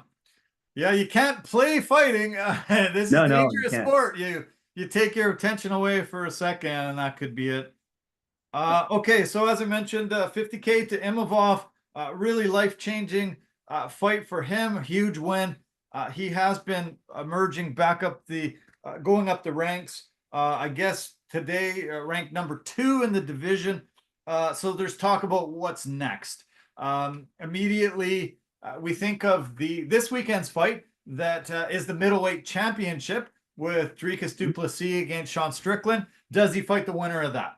I don't know. Or does he fight Khamzat Chimaev to be having the right to fight that guy next? Does he fight Caio Borraio? A guy that's emerging at the top of the division. Where do you think we go? Where would you like them to go with it? I think it's pretty obvious because I know where Dana White leans to, and the UFC leans with Dana White. It's probably going to go Imavov versus Khamzat Chimaev. Winner of that fight will fight for the belt. Yeah. I think that's exactly what's going to go down. That makes sense. What about Izzy? He's lost 3 of his last 4 out of his last 5. Went from an incredible title reign, being able to get the belt for a second time. All of a sudden, has he, is he aged out? Has he reached the point where he should hang him up, or the UFC says, it's time to move on. Thanks for all you've done, but we don't want to see, such a legend keep getting beat, fight after fight. So where do you see him turning to next? I think he'll probably make a real decision for his next fight, after his next fight. Okay. Whatever that fight is, whoever he fights next, I think he makes a real decision about his career after that fight. Okay. If he wins or loses.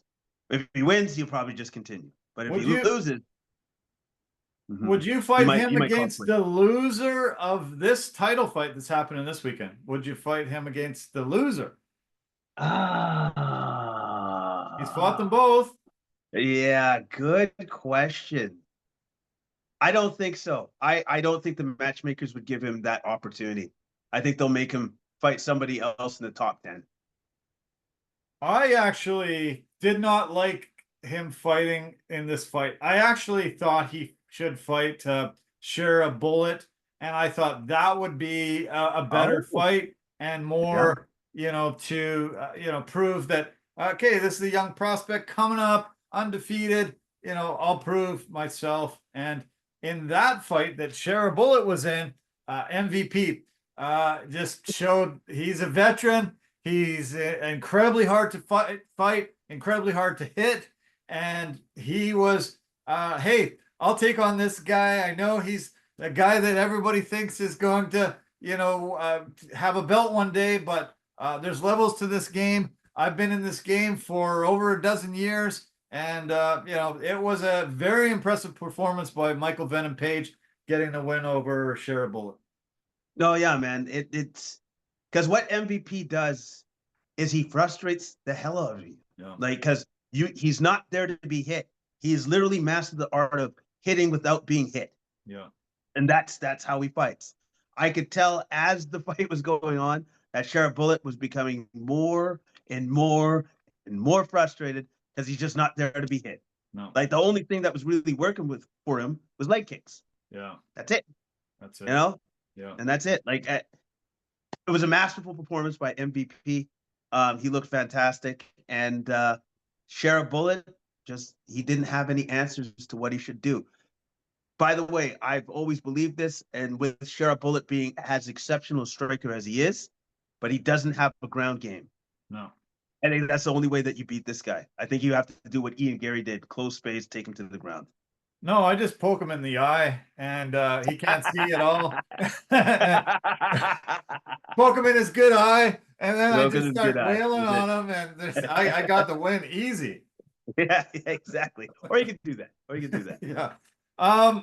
Would you like to see MVP against Wonder Boy? That would be awesome. But are they in the same weight division? Yeah. Okay. That would be good. Because they fight the same style. Yeah. Oh man, that would be interesting. MVP, I forgot because MVP came up to fight. He came up in weight to this one, yeah. So Yeah. he wants to go back down, to his normal weight. You know what? They should make it happen. Yeah. Because I don't think we've ever seen two practitioners with that particular style fight each other before. Yeah.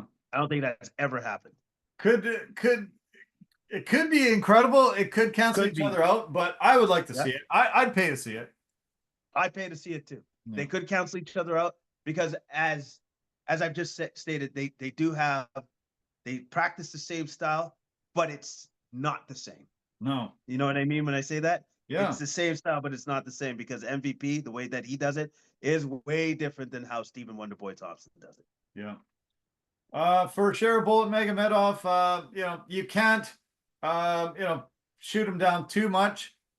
He came against a veteran guy that was really able to finally showcase his incredible abilities in the UFC. I saw it many, many, many times in Bellator over the years, and I always hoped that he could go against the guy where he could show that superiority and that incredible style. And, Floyd Mayweather had a career on not being hit.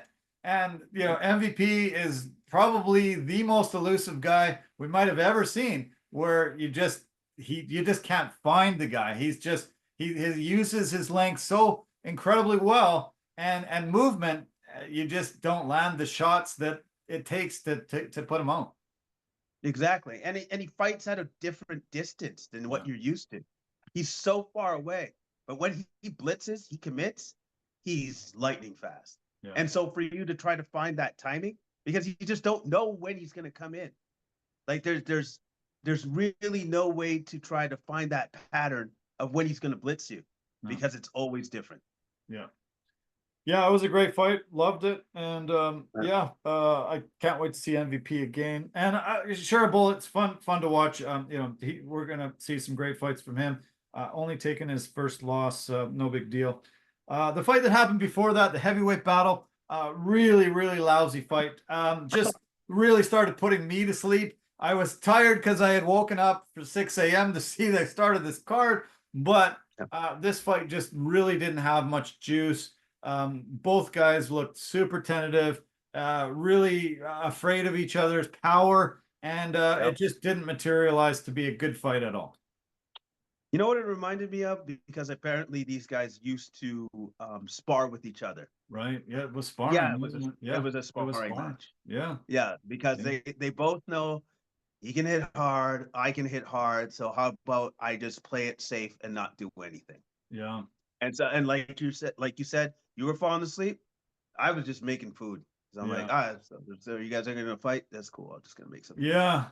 Francis Ngannou, Derek Lewis, probably the worst heavyweight fight I've ever had to watch in MMA, but this one was very close to that. And it's too bad because both guys are super tough and, top 10 fighters. But I don't know what's happened to Pavlovich. He was about 3 fights ago, man, he looked like destined to have his hand raised as the champion one day. And, he's really taken a few steps back in the past year and a half. And after that Aspinall win, it just seems like he's a different guy. Yeah, exactly. And sometimes that happens to a fighter where you run into that brick wall, which was Aspinall for Pavlovich. Yeah. And all of a sudden he's just I think it's a confidence thing.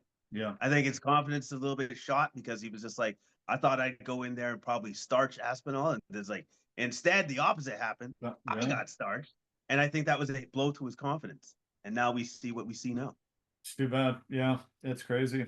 I guess I'm not sad because he's a Russian, and I'm not sad that he lose, but let's talk about another Russian from Dagestan, Said Nurmagomedov. No relation to Khabib, but still one of those Dagestani guys. Same name, guy that's highly touted and has had a really fine career already. Coming in at 18-3 and favored to beat Vinicius Oliveira.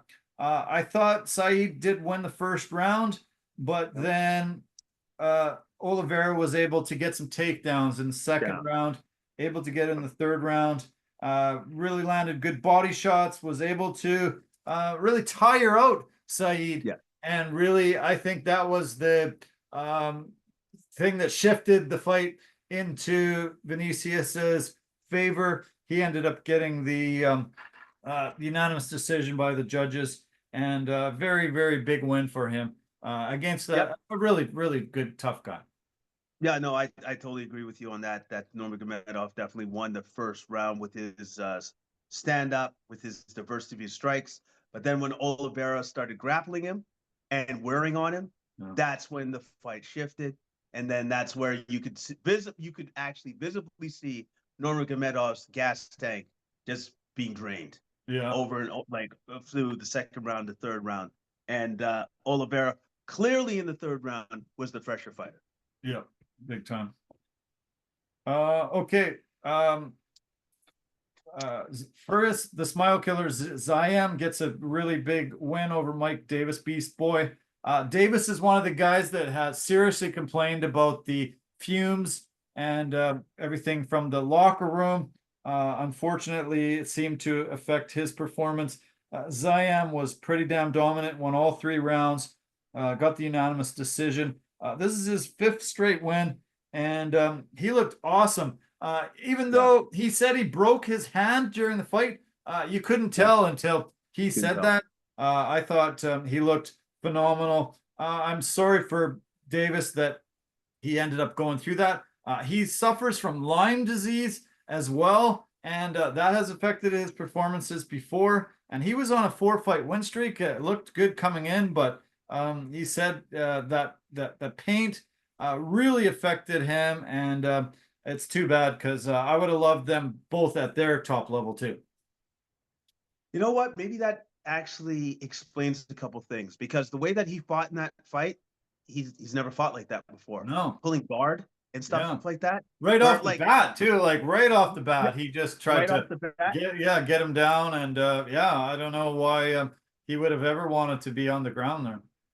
Yeah, exactly. Right? So, on his back there, because he literally decided, I'm just going to try to make this into a jiu-jitsu match. Yeah. And where I was like, well, that's kind of weird. And I think that's possibly because he didn't have his wind underneath him, because from all the feuds messing up his lungs. Yeah. So that's probably why he had to switch it up, because I know post-fight when they talked to Zaya, he was just like, I was shocked by what he was doing. I was just like, what kind of fight is this? Like, he did not expect that to happen. No. That's not what he was being prepared for. But at the same time, I got to give Davis a lot of credit, because he almost had that calf slicer submission. And he had it in deep. It was deep. But he was like, Zion was super fortunate enough that he has very flexible hips and obviously knee joints, because I think any other person, tap, tap, tap, done. Yeah, true. Yeah, good point. Very good point. Okay.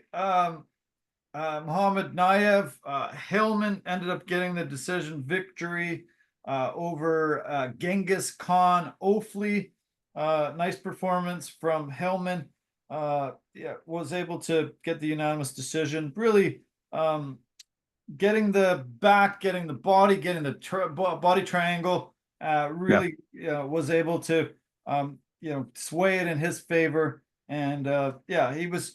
I thought possibly Genghis Khan won one of the rounds, but the other 2 were dominated. That's definitely on the ground by Naimov.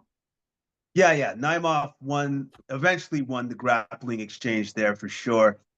I didn't like how awfully was stalling up against the cage where he'd have his underhooks in. Right. I don't like that. And I wish the refs would break that up immediately if you see that happening. Yeah. Because nothing is happening. It was just if you're doing that. Stalling tactic there. Yeah. It's a stalling tactic. And I just like that was the one thing that I took away from this fight where I'm like, refs got to start doing something about that. Like if you're doing a stalling tactic up against the cage, break him up immediately because nothing is happening. Yeah, he's not advancing the position. So I know what you mean. Yeah. Okay, let's talk about the other heavyweight fight on the card. We had Shamil Gaziev getting a really nice win here. Early stoppage, in my opinion, as well. But it was just a kind of a walk-off KO. I think Pettersen could have, been able to keep fighting, but it just was kind of weird. Once Gaziev just decided to walk away, then, Jason Herzog just came in and said, "Oh, okay, I guess that's it." And I think it could have kept going on. I don't think Pettersen was completely knocked out. Had opportunities to fight a little longer, I think. Yes, I know, because I know how you like to ref one of these competitions, which is I would need Gaziev to come back, hit him one more time, and then once he stiffens up, then I'd call the fight. You know me well. You know me well. But at the same time, I kind of agree with you on this, but here's the problem. Pettersen really didn't offer up like he didn't fight it. He really didn't fight it. And that's why I thought it was a good stoppage, because if he was super pissed, he would have went at the ref saying, "What the heck is wrong with you?" But he didn't do any of that. That's true. So I'm like, okay, then I thought it was a good stoppage. Yeah. Really a big, good knockout for Gaziev, and he's a tough guy. Also Dagestani, Russian guy. Look out, heavyweight division. He's tough. Terrence McKinney, T-Rex, ended up getting a really big win. He has 15 first-round wins out of his 16 fights, but he's never got a performance bonus at all, which is shocking. He's one of my favorite fighters. Definitely always has very, very, very exciting fights. He's just from Spokane, Washington, and a few guys that I know have went down there and trained with him. And he's really fun, really exciting fights, and another big win here. But stunning that he doesn't have any performance bonuses. I thought he deserved one here, and he still didn't get it. Yeah, I'm a little bit shocked. I thought he would have gotten one for this performance. The reason why I love Terrence, he throws caution to the wind. Yeah, it's like either I'm going to knock you out, or you're going to knock me out. Either way, we're going to figure this out. Yeah. And I just love the way that he goes after it, and he comes after you right away. Yeah, like where he's super aggressive. I've always appreciated that about his game, and this was a great win for him. Yeah, was able to just get aggressive, took him down, got control, ground and pound, and just flattened him out. Just kept throwing punches until Herzog also stopped it there. And he's got the tied for the most finishes since 2021. That's his 6th finish, tied with Jonathan Almeida. So out of the whole UFC, most finishes in the UFC since 2021. And he called out Chris Duncan. I love it. Hopefully they make that happen and we see it within the next month or two. Would be great. Really good to see. Finally, the UFC has had a women's fight in Saudi Arabia for the first time, and a Canadian gets her hand raised, gets the victory in the very first ever women's UFC fight in Saudi Arabia. Jasdavicius is becoming one of those fighters that's must see. Love her performance here. I think she deserves to be top 10, fighting higher and higher and higher. She's on a 5-fight win streak, looking phenomenal. Great performance against a former title challenger, and just awesome. I love Jasdavicius, and seeing her fight, and being Canadian, really even root for her even that much harder.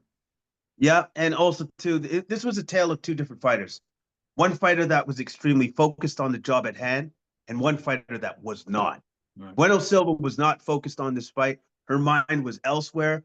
It may have been due to the tough weight cut. It may have been due to the fumes from the paint. Yeah. But if you're looking at the ref and complaining about the fight as you're in the fight, Yeah. that means you're not actually mentally in the fight. Yeah. Right. Yeah. And that happened on a few number of occasions, times yeah. in this fight. That A happened number on a of few times. occasions. She was very distracted, wasn't she? Yeah. Very weird. Yeah, super distracted. And Jazz Vicious knew, well, she took advantage of that. It's like, oh, if you're not going to focus on the fight, great for me. I'm just going to keep beating you up. So, and that's what she did. She won the grappling exchanges. Bueno Silva didn't have any answers on how to stand up at a lot of those times. Yeah. Because like Jazz Vicious' top position was superior at all times. And great win by Jazz Vicious. Great win. Yeah. Very, very big win. One of the 50K bonuses went to Bogdan, the Unleashed grad. He made his UFC debut and really looked phenomenal doing so. He got his show bonus. He got his win bonus. He got a 50K bonus, and he made 30% of Alexander's purse because Alexander missed weight. So a big payday for grad in his UFC debut, and he looked absolutely phenomenal. Alexander's another one of the guys that complained about the fumes, and it made him nauseous. He was throwing up before he even got into the cage, and I really feel sorry about this. But grad looks like the real deal. Comes in, just Dana White Contender Series fight. It took him a while to finally get this opportunity, but he took advantage of it. And I really look forward to seeing him fight again. Yeah, no, he looks like a great up and comer. He had a great game plan for Alexander, and it was unfortunate because, as I was watching the fight, I was like, he looks like he doesn't have the gas tank, which I thought was kind of odd. Yeah, and obviously now from what happened to him, you understand why he didn't have said gas tank. Yeah. And grad eventually wore him down with the grappling, then huge grounded pound finish. It was excellent win by him. Yeah. Alexander was just kind of turtling. He wasn't fighting back, and he kept getting asked. It was Kerry Hatley who was the ref there, and he kept saying, "Come on, fight back, move," and he just seemed to be turtling and not in there. So Hatley had nothing to do but say, "Okay, this fight's over." So the first fight of the night had Jamal Pogues against Hamdi Abdul-Wahab, and this pissed me off because they gave Hamdi the decision victory, but he even knew that he didn't win. Pogues won this fight, and Pogues was mad. I was mad. This was a robbery, and this was the first fight of the night, and I thought, not a friggin' good start here. But luckily, we didn't see any egregious problems from the judges here. But I was pissed off. I had it definitely 29-28 on my card for Pogues. I thought there was no way that Hamdi had this. Somebody, one of the judges had it 30-27 for Pogues, but the other guys had it 29-28 for Hamdi, and I was really, really choked. This wasn't cool, and I hope they can make it better for Pogues. Give him an opponent, very soon, so he can get this terrible taste out of his mouth. I think Dana White will make this good. Will make good for Pogues. He'll do something to correct this because this was garbage. As soon as I saw this particular outcome, I thought to myself, "Oh, it's going to be one of those. This is going to be one of those cards. Yeah, we're going to see garbage judging, and I won't be able to trust any of the judges going forward after this." But it didn't turn out that way. So I don't know why it did for this particular fight. Why did this guy have to win? Was he that dude that usually puts on the fights? Was he his buddy? Wait, what's going on here? Right? Because it was clear as day that he did not win this fight. No, not even. He apologized big time after, and the commentator asked him, did you think you were going to get your hand raised? And he goes, "To be honest, no. I put on a bad performance. I'm rusty. I haven't been, able to fight for a very long time, and this was bad. I actually, he really made it seem like, no, I didn't deserve to win this, and Yeah. so I'm stunned that I'm standing here Yeah. talking to you. Yeah, he was honest about it, which was Yep. kind of cool to see that he was just that honest about it. But at the same time, don't worry, man. We saw what you felt, which was you shouldn't have won that fight. No, not at all. Yeah. Okay, let's turn to UFC 312. It's coming up this weekend from Melbourne, Australia. Um, Saturday, early prelims start at 3, main prelims at 5, and main card starts at 7, all Pacific times, obviously. I wish they would have done this in Saudi Arabia like they did this in Melbourne. They're having the fight on Sunday in Melbourne, so we can watch it at our regular time Saturday here. And I think the UFC should be doing that on international cards. Just put it on Sunday and have those people attend then. Have us be able to watch it on Saturday nights. That actually fixes a lot of things, that's for sure. So Yeah.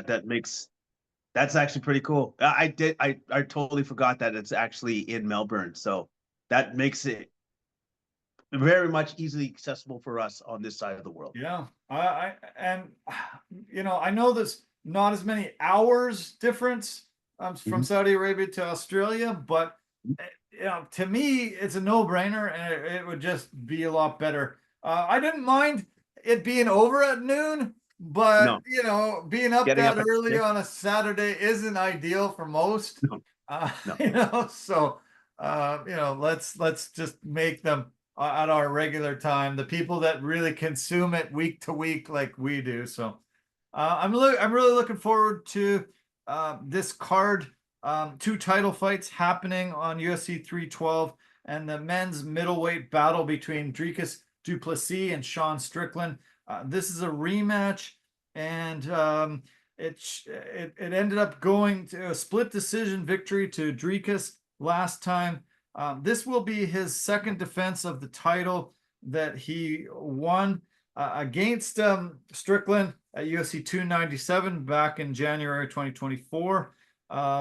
That was it was a close fight, and they talked to many of the media members around and asked them who they scored it for. The majority ended up scoring it for Dricus. I did think that he won that fight, but it will, I think it did garner Strickland another opportunity for a rematch. Absolutely. Absolutely. It was a very close fight. I think for this fight, what Strickland needs to do is put together more combinations. Not pot shots. You need to put together them hands and put together some combinations. Right. Because I've always thought that if he put together more combinations in that fight, he would have won that fight. Yeah. Because you saw what Dracus's face looked like. Yeah. It was good. It was very much beaten up. Looked like hamburger, man. Yeah. So if he puts together more combinations, I think Strickland can win this fight. But he needs to put together his hands, and he needs to put together combinations.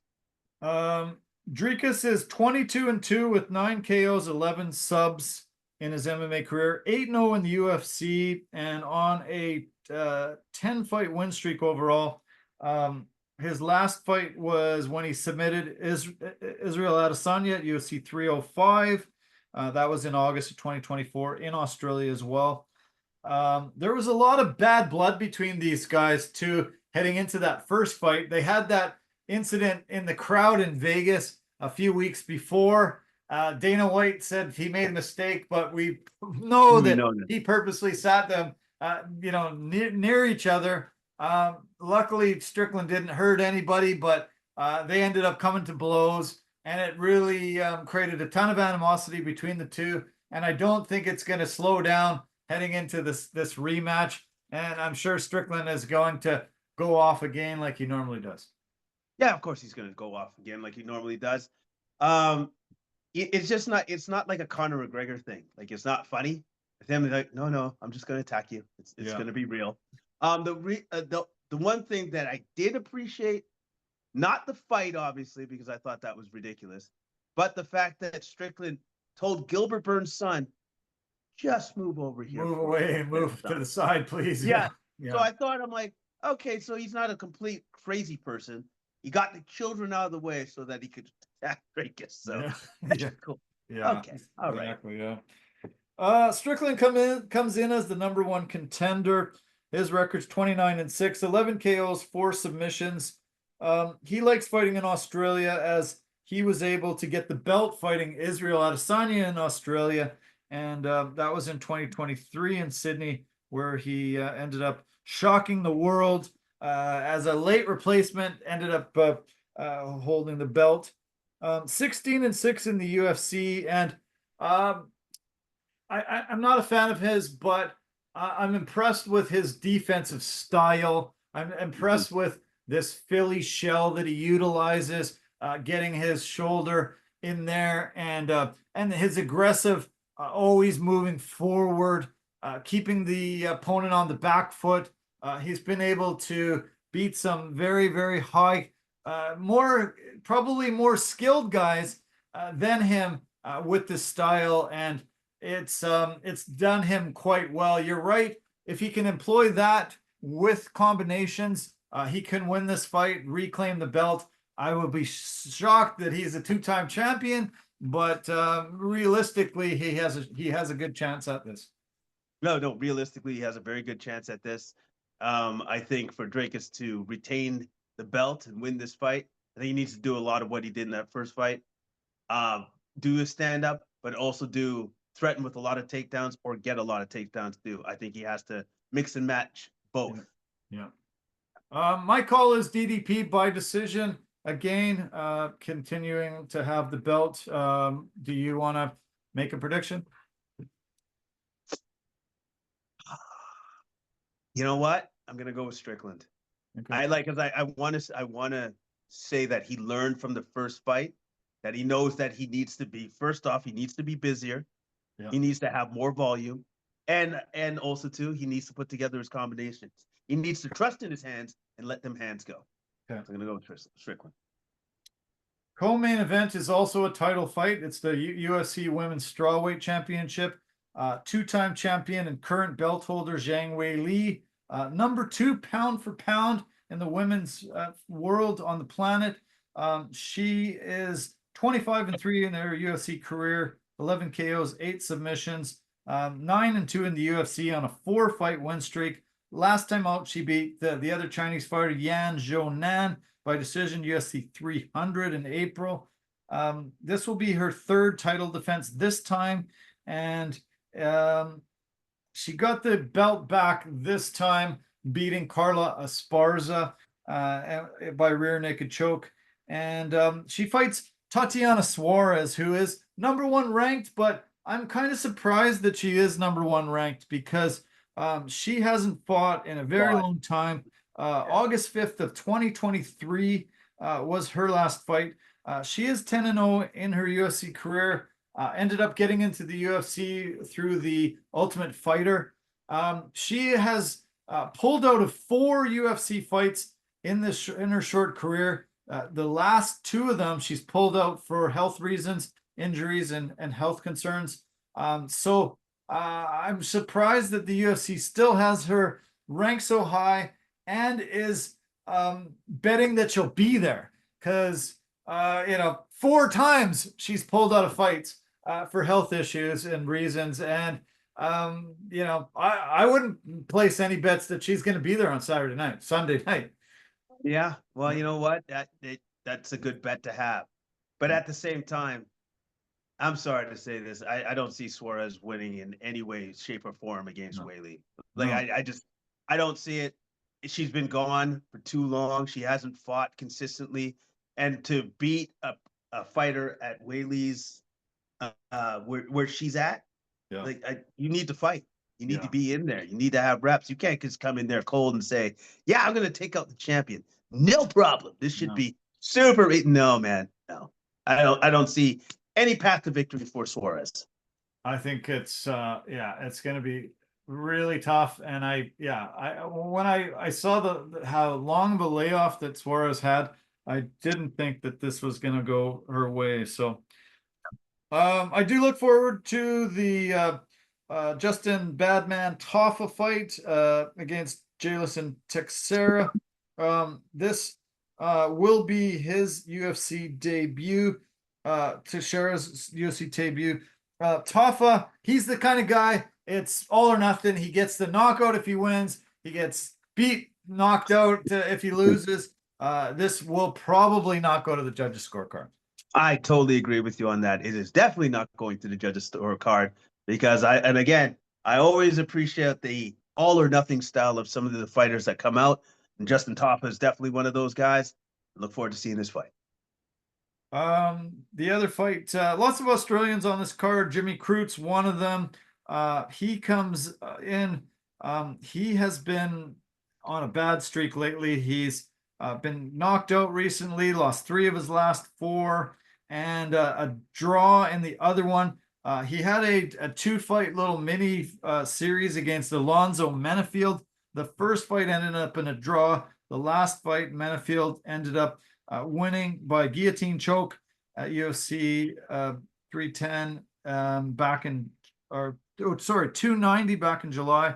Crute's only 5-4 in the UFC and seriously in jeopardy of losing his contract if he loses this fight. He was supposed to fight Marcin Prado, but he pulled on this fight. He was supposed to fight Marcin Prado, but he got pulled out and will be replaced by Rodolfo Bellato.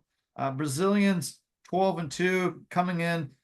He's only fought once in the UFC. He beat Ihor Peteria by TKO back in December of 2023. Had a fight canceled in the meantime, but he also came in through the Dana White Contender Series. I definitely think Rodolfo Bellato is where I'm buttering my bread, but Jimmy Crute better get the win or he might be on the unemployment line. Yeah, I totally agree with you on that. Like, and if he's not on the unemployment line, he will be very close to it. So I think Jimmy Crute is going to be very, very, very motivated to win this fight. Jake Matthews, really like him, the Celtic kid, 13-7 in the UFC. He's been around for more than 10 years. Keeps alternating wins and losses, unfortunately. Will not ever seem to get on a streak for the past bunch of years, but another guy that really, puts his all into it. Francisco Prada, American guy, 12-2 in his MMA career. And his last fight, he won against Zellhuber. And this is usually a pretty, this looks like a pretty good matchup. I think it could be quite the banger on the main card. Yeah, no, I'm looking forward to this fight. I think it's going to be a very exciting fight. I think it's going to be action-packed. Both men like to come forward. Should be a very, very good fight. Ilia Topuria's brother is on this card on the prelims. I'm pretty excited to see him fight and see if he's anything like his brother. I didn't know he had a brother, so that was news to me, and that's awesome. What weight division is Topuria's brother in? Oh, bantamweight. Yeah. Is that okay? So yeah, man, I hope he's like his brother because like if he's heavy-handed like his brother, then he's going to be a problem. He's going to be a big-time problem. He was supposed to fight somebody else. It got canceled. Luckily, they were able to find a replacement because I've been looking forward to the last month or so when I heard that he's coming into the UFC and finally getting his opportunity. Oh man, I'm super excited. I'm super excited to see what this guy can do. I'm looking forward to seeing him. One of the last UFC notes I want to mention is have you heard the comments from Bryce Mitchell? Man, he's an idiot. Anyways, yes, I have. But you know what I heard that was even better? I love it when Dana White really puts a torch to a guy for saying stupid stuff. When I heard Dana at the press conference talk about Bryce Mitchell, I was just like, sometimes, Dana, you really get it right. Yeah. You really, really get it right. I agree that what he said during the press conference was right, but why isn't there a suspension? Why isn't there a fine? Why isn't there repercussions that way? He blasted him, and it was great. I really loved what he said, but there's no repercussions for those kind of brutal comments. I think it doesn't deter the next guy from saying whatever the hell comes to his mind. Yeah, exactly. Because he's not okay. First off, what Bryce said was egregious. It was disgusting. You should never, no, you should never make comments like that. And he's not smart enough to be like a Renato Moicano, where he can say comments, but they're hilarious, they're funny, he's engaging. I want to hear more from you. But what Dana could do, okay, so he hasn't officially given him any sanctions, any fines, or anything. But what he could do was just this: I just won't give you any fights. Yeah. Like all of a sudden, Bryce Mitchell might just look at it and be like, "It's the end of the year, and I still haven't got a fight." That's because you Yeah. did stupid stuff. Well, later on, I don't know if you watched Dana White to the end, but later No, I on, he didn't. said one of the great things about the UFC is somebody gets to beat this guy's face in for his comments and gets to beat him up, and he'll go in there and somebody will be able to tune him up for the offensive-ness of the things he said. So it doesn't sound like he's just putting him on the shelf and leaving him No. there. It looks like he'll have an opportunity. Yeah, it really gives the sport a bad name. If it was in the NFL, NBA, NHL, Major League Baseball, Oh there'd yeah. be a serious suspension, a fine, and Yeah. he'd have to do counseling. He'd have to do Oh yeah. some sensitivity training, and there would be he'd have to meet with the commissioner to get reinstated, and Yeah. it would be a massive deal, and it wouldn't be kind of swept under the rug like the UFC's doing here. And it puts a black mark on the sport where 95% of the guys in the sport are really good people, good sportsmen, guys that you would love to have at your home having a meal. This is a guy that I wish would just go away.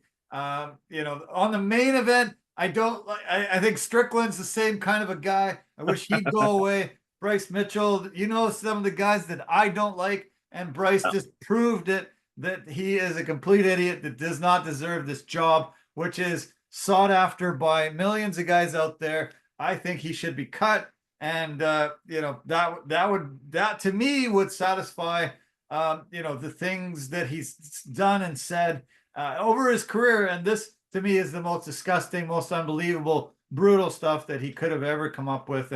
And yeah, I've had it with this guy. I just wish he wasn't a UFC fighter anymore. All right, I'm just gonna play a little devil's advocate. He did release a statement apologizing for what he said. Yeah, too little, too late. You're an idiot, and you will continue to be an idiot. There's so many things that are wrong with him. I just don't even like hearing him talk after No, post fight either. absolutely Right? not. You remember that one time where he was talking about religion and everything else, but it was not good. No. And Bisping literally ripped the mic away from him and said, Yeah. enough out of you. We're See done ya. here. We're done. Yeah, I know. Yeah. Yeah, I just hope he doesn't get a microphone in front of his face for years Yeah. and years and years to come. That would be great. Okay, I mentioned off the top, the boxing world was greeted with great news today that Canelo Alvarez and Terrence Bud Crawford will be fighting in September. There was a really good fight from Vegas this past weekend. David Benavidez got a unanimous decision victory over David Morrell. Really good performance by him. He was knocked down. Benavidez was knocked down in the 11th round, but his foot was stepped on just as he was trying to pull away, and that caused the knockdown. They didn't really make mention of that too much, and it counted as a knockdown, unfortunately, but he was still way ahead on the scorecards. Two scorecards had him 115, 111. The other one was 118, 108. Great victory from him, and it sounds like he's on a collision course to some very big fights in his future. It looks like Dmitry Bivol will be his next opponent, and Beterbiev is waiting in the wings.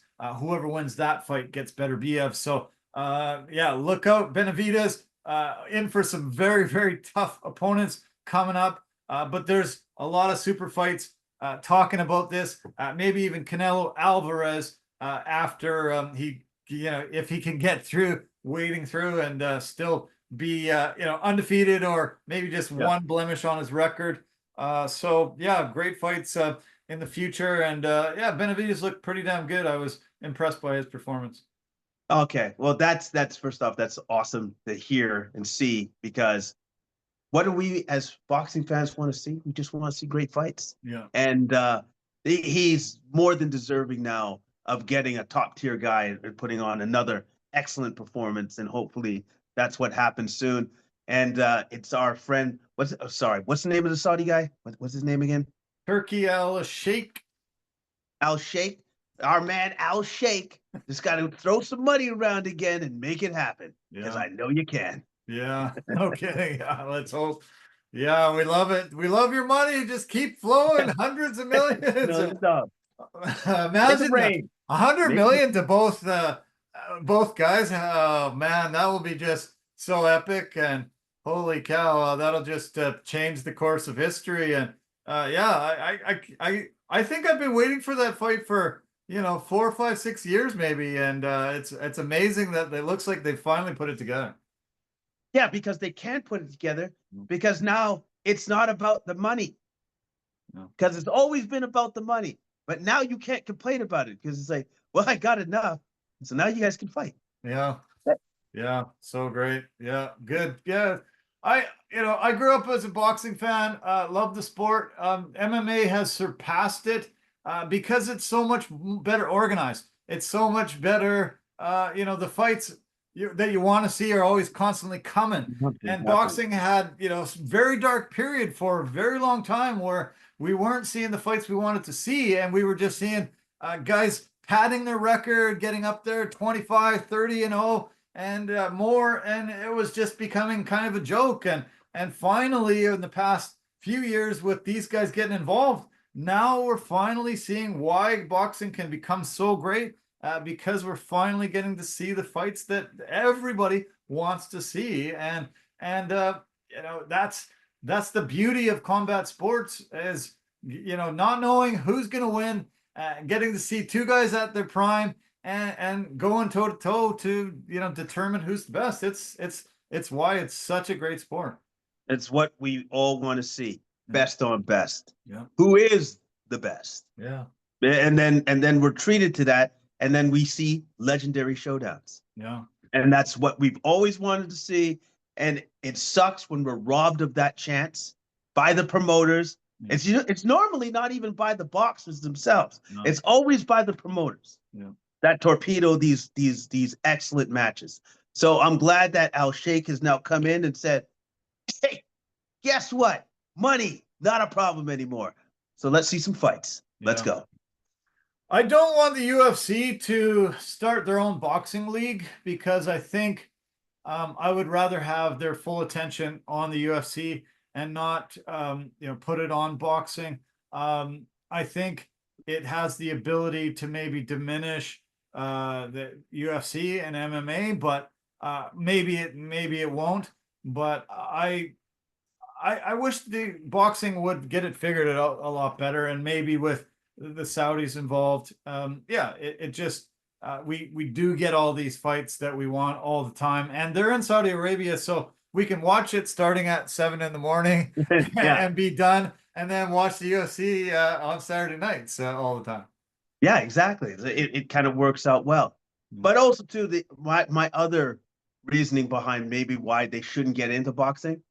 Guess what the UFC guys are going to start asking for?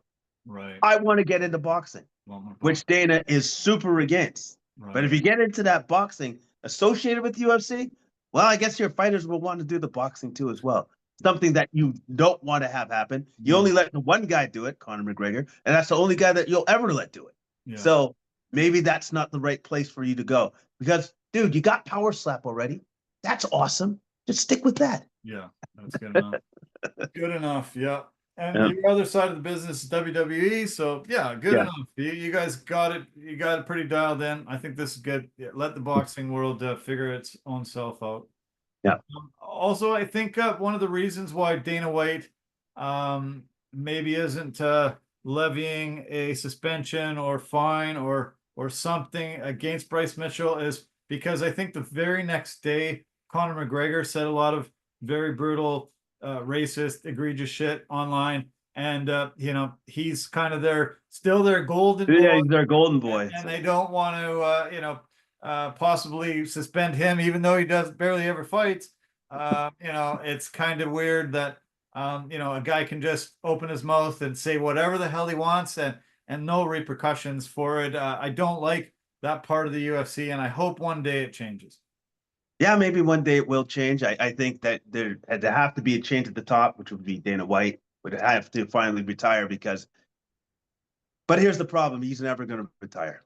No. He's going to be like a Don King. Like he's just going to do it until That's like what he said. He said, I think he said this weekend, he goes, no, you're going to have to I'll, take me away. Like, my cold, dead hands are going to be yeah. wrapped around the octagon. I'll be Yep. dead before they pull me away. So, yeah, that's kind of the way it's going to be. Three last notes.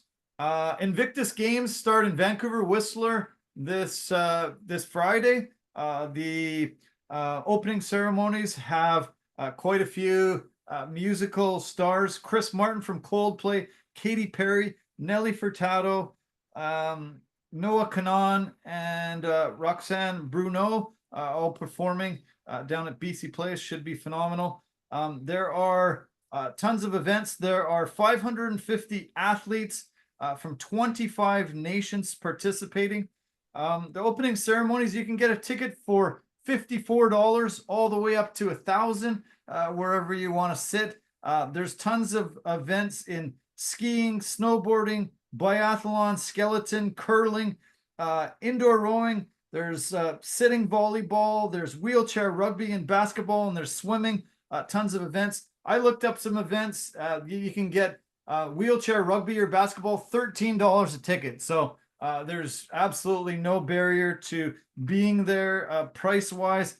Some of the events are sold out already, but you should go. Very inspiring, very amazing amount of incredible athletes that have been injured during war times and through the military. And yeah, it'll be great. I'm glad I'm here. I'm glad it's here, and I hope it's very well attended. And I hope it goes off without a hitch. Yeah, I hope it's well attended too. And also too, it's just good to see that there's somewhere for these athletes to show their skills. And I think that's just awesome. And I hope that we do it again. I hope that we hold this event again. Yeah. Donald Trump was in the news a few times today. He Oh, had the crazy. Florida Panthers in for their Stanley Cup victory over Edmonton this past year. He had them in. These tariffs are creating a trade war, and it was bizarre to hear fans in the stands at the Senators game, at the Raptors game, at the Canucks game, booing the U.S. national anthem. It's crazy that most people are saying don't buy any American products now here in Canada. Let's hope that this just gets squashed very quickly and it doesn't create this brutal war. The Canucks held their Black Excellence night last night, and a black singer came out in a wheelchair to sing the national anthem and got booed. And I think it really upset her. She was shaking. She seemed like really shocked. I don't think she immediately maybe put two and two together that they were just booing the American anthem because of what's going on with Trump. But I can't believe that we're having such problems with our northern neighbor over Trump already, and these tariffs. And yeah, let's just make it work together, and let's get along, and hopefully this doesn't get dragged out. This is brutal. This is not cool at all. No, it is brutal. And man, it would be nice if we could all just make nice and just get along and stuff. Like as Canadians, that's kind of what we do. Yeah. But that's Trump down there. So yeah, no, that's probably not going to happen. And I feel real bad for that woman that was like that, because now she's thinking in her head that it's about something else. No, it's not about you. It's not about like the national anthem of the US. It's about the guy that is your president. Yeah. That's who we're booing. Yeah. Yeah, I hope somebody immediately told her, I hope, Yeah, I hope if she didn't realize that that's what was going on, I hope somebody immediately told her, because she had Yeah. a great performance, and you know, had nothing to do with her. And it was a Yeah. great night. The tributes and the honored Black community very well. I was really impressed with what the Canucks did, and you know, I was kind of at first surprised. I had heard the boos in the other places, but it just didn't immediately come to mind that that was going to happen, and then it happened here, and it was like, oh man, Jesus, what a crappy way to start the night. Yeah. It kind of sucks. It sucks. Yeah. You you should look to your friend Kanye West for girlfriend advice, because did you see what his girlfriend did and how she arrived at the Grammys? Was she naked? Like what? Naked, yeah. Yeah. Okay. I said that as a joke. Like, what are you talking about? Naked, What do you yeah, mean? just naked, just 100%. Get out of here. Are you serious? 100% naked, yeah. She just walked, posed, spun around, stood there, let the whole paparazzi take mass pictures of her, just 100% naked. Yeah, it's insane. So you'll find it online. It'll be fun thing to go down that rabbit hole tonight.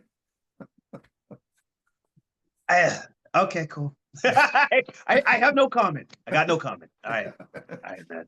Thanks, man. This was awesome. Great Yeah. podcast. Appreciate it. Hopefully the snow leaves us and you have a great week ahead. Keep in touch. Keep sending me your Instagrams, and I hope Definitely I get to blow you away with $100 million to our boxers there, and I get to yeah. Hopefully, I get to blow you away with a couple trades that happen too in the next coming days.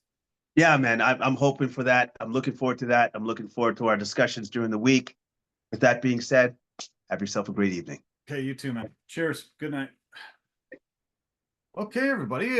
Thanks so much as always for sticking through thick and thin and watching it to the bitter end. Appreciate your support. We have been having a great winter so far, and yeah, other than the snow, it's been so much fun sports to cover, and we love being able to discuss it in front of you.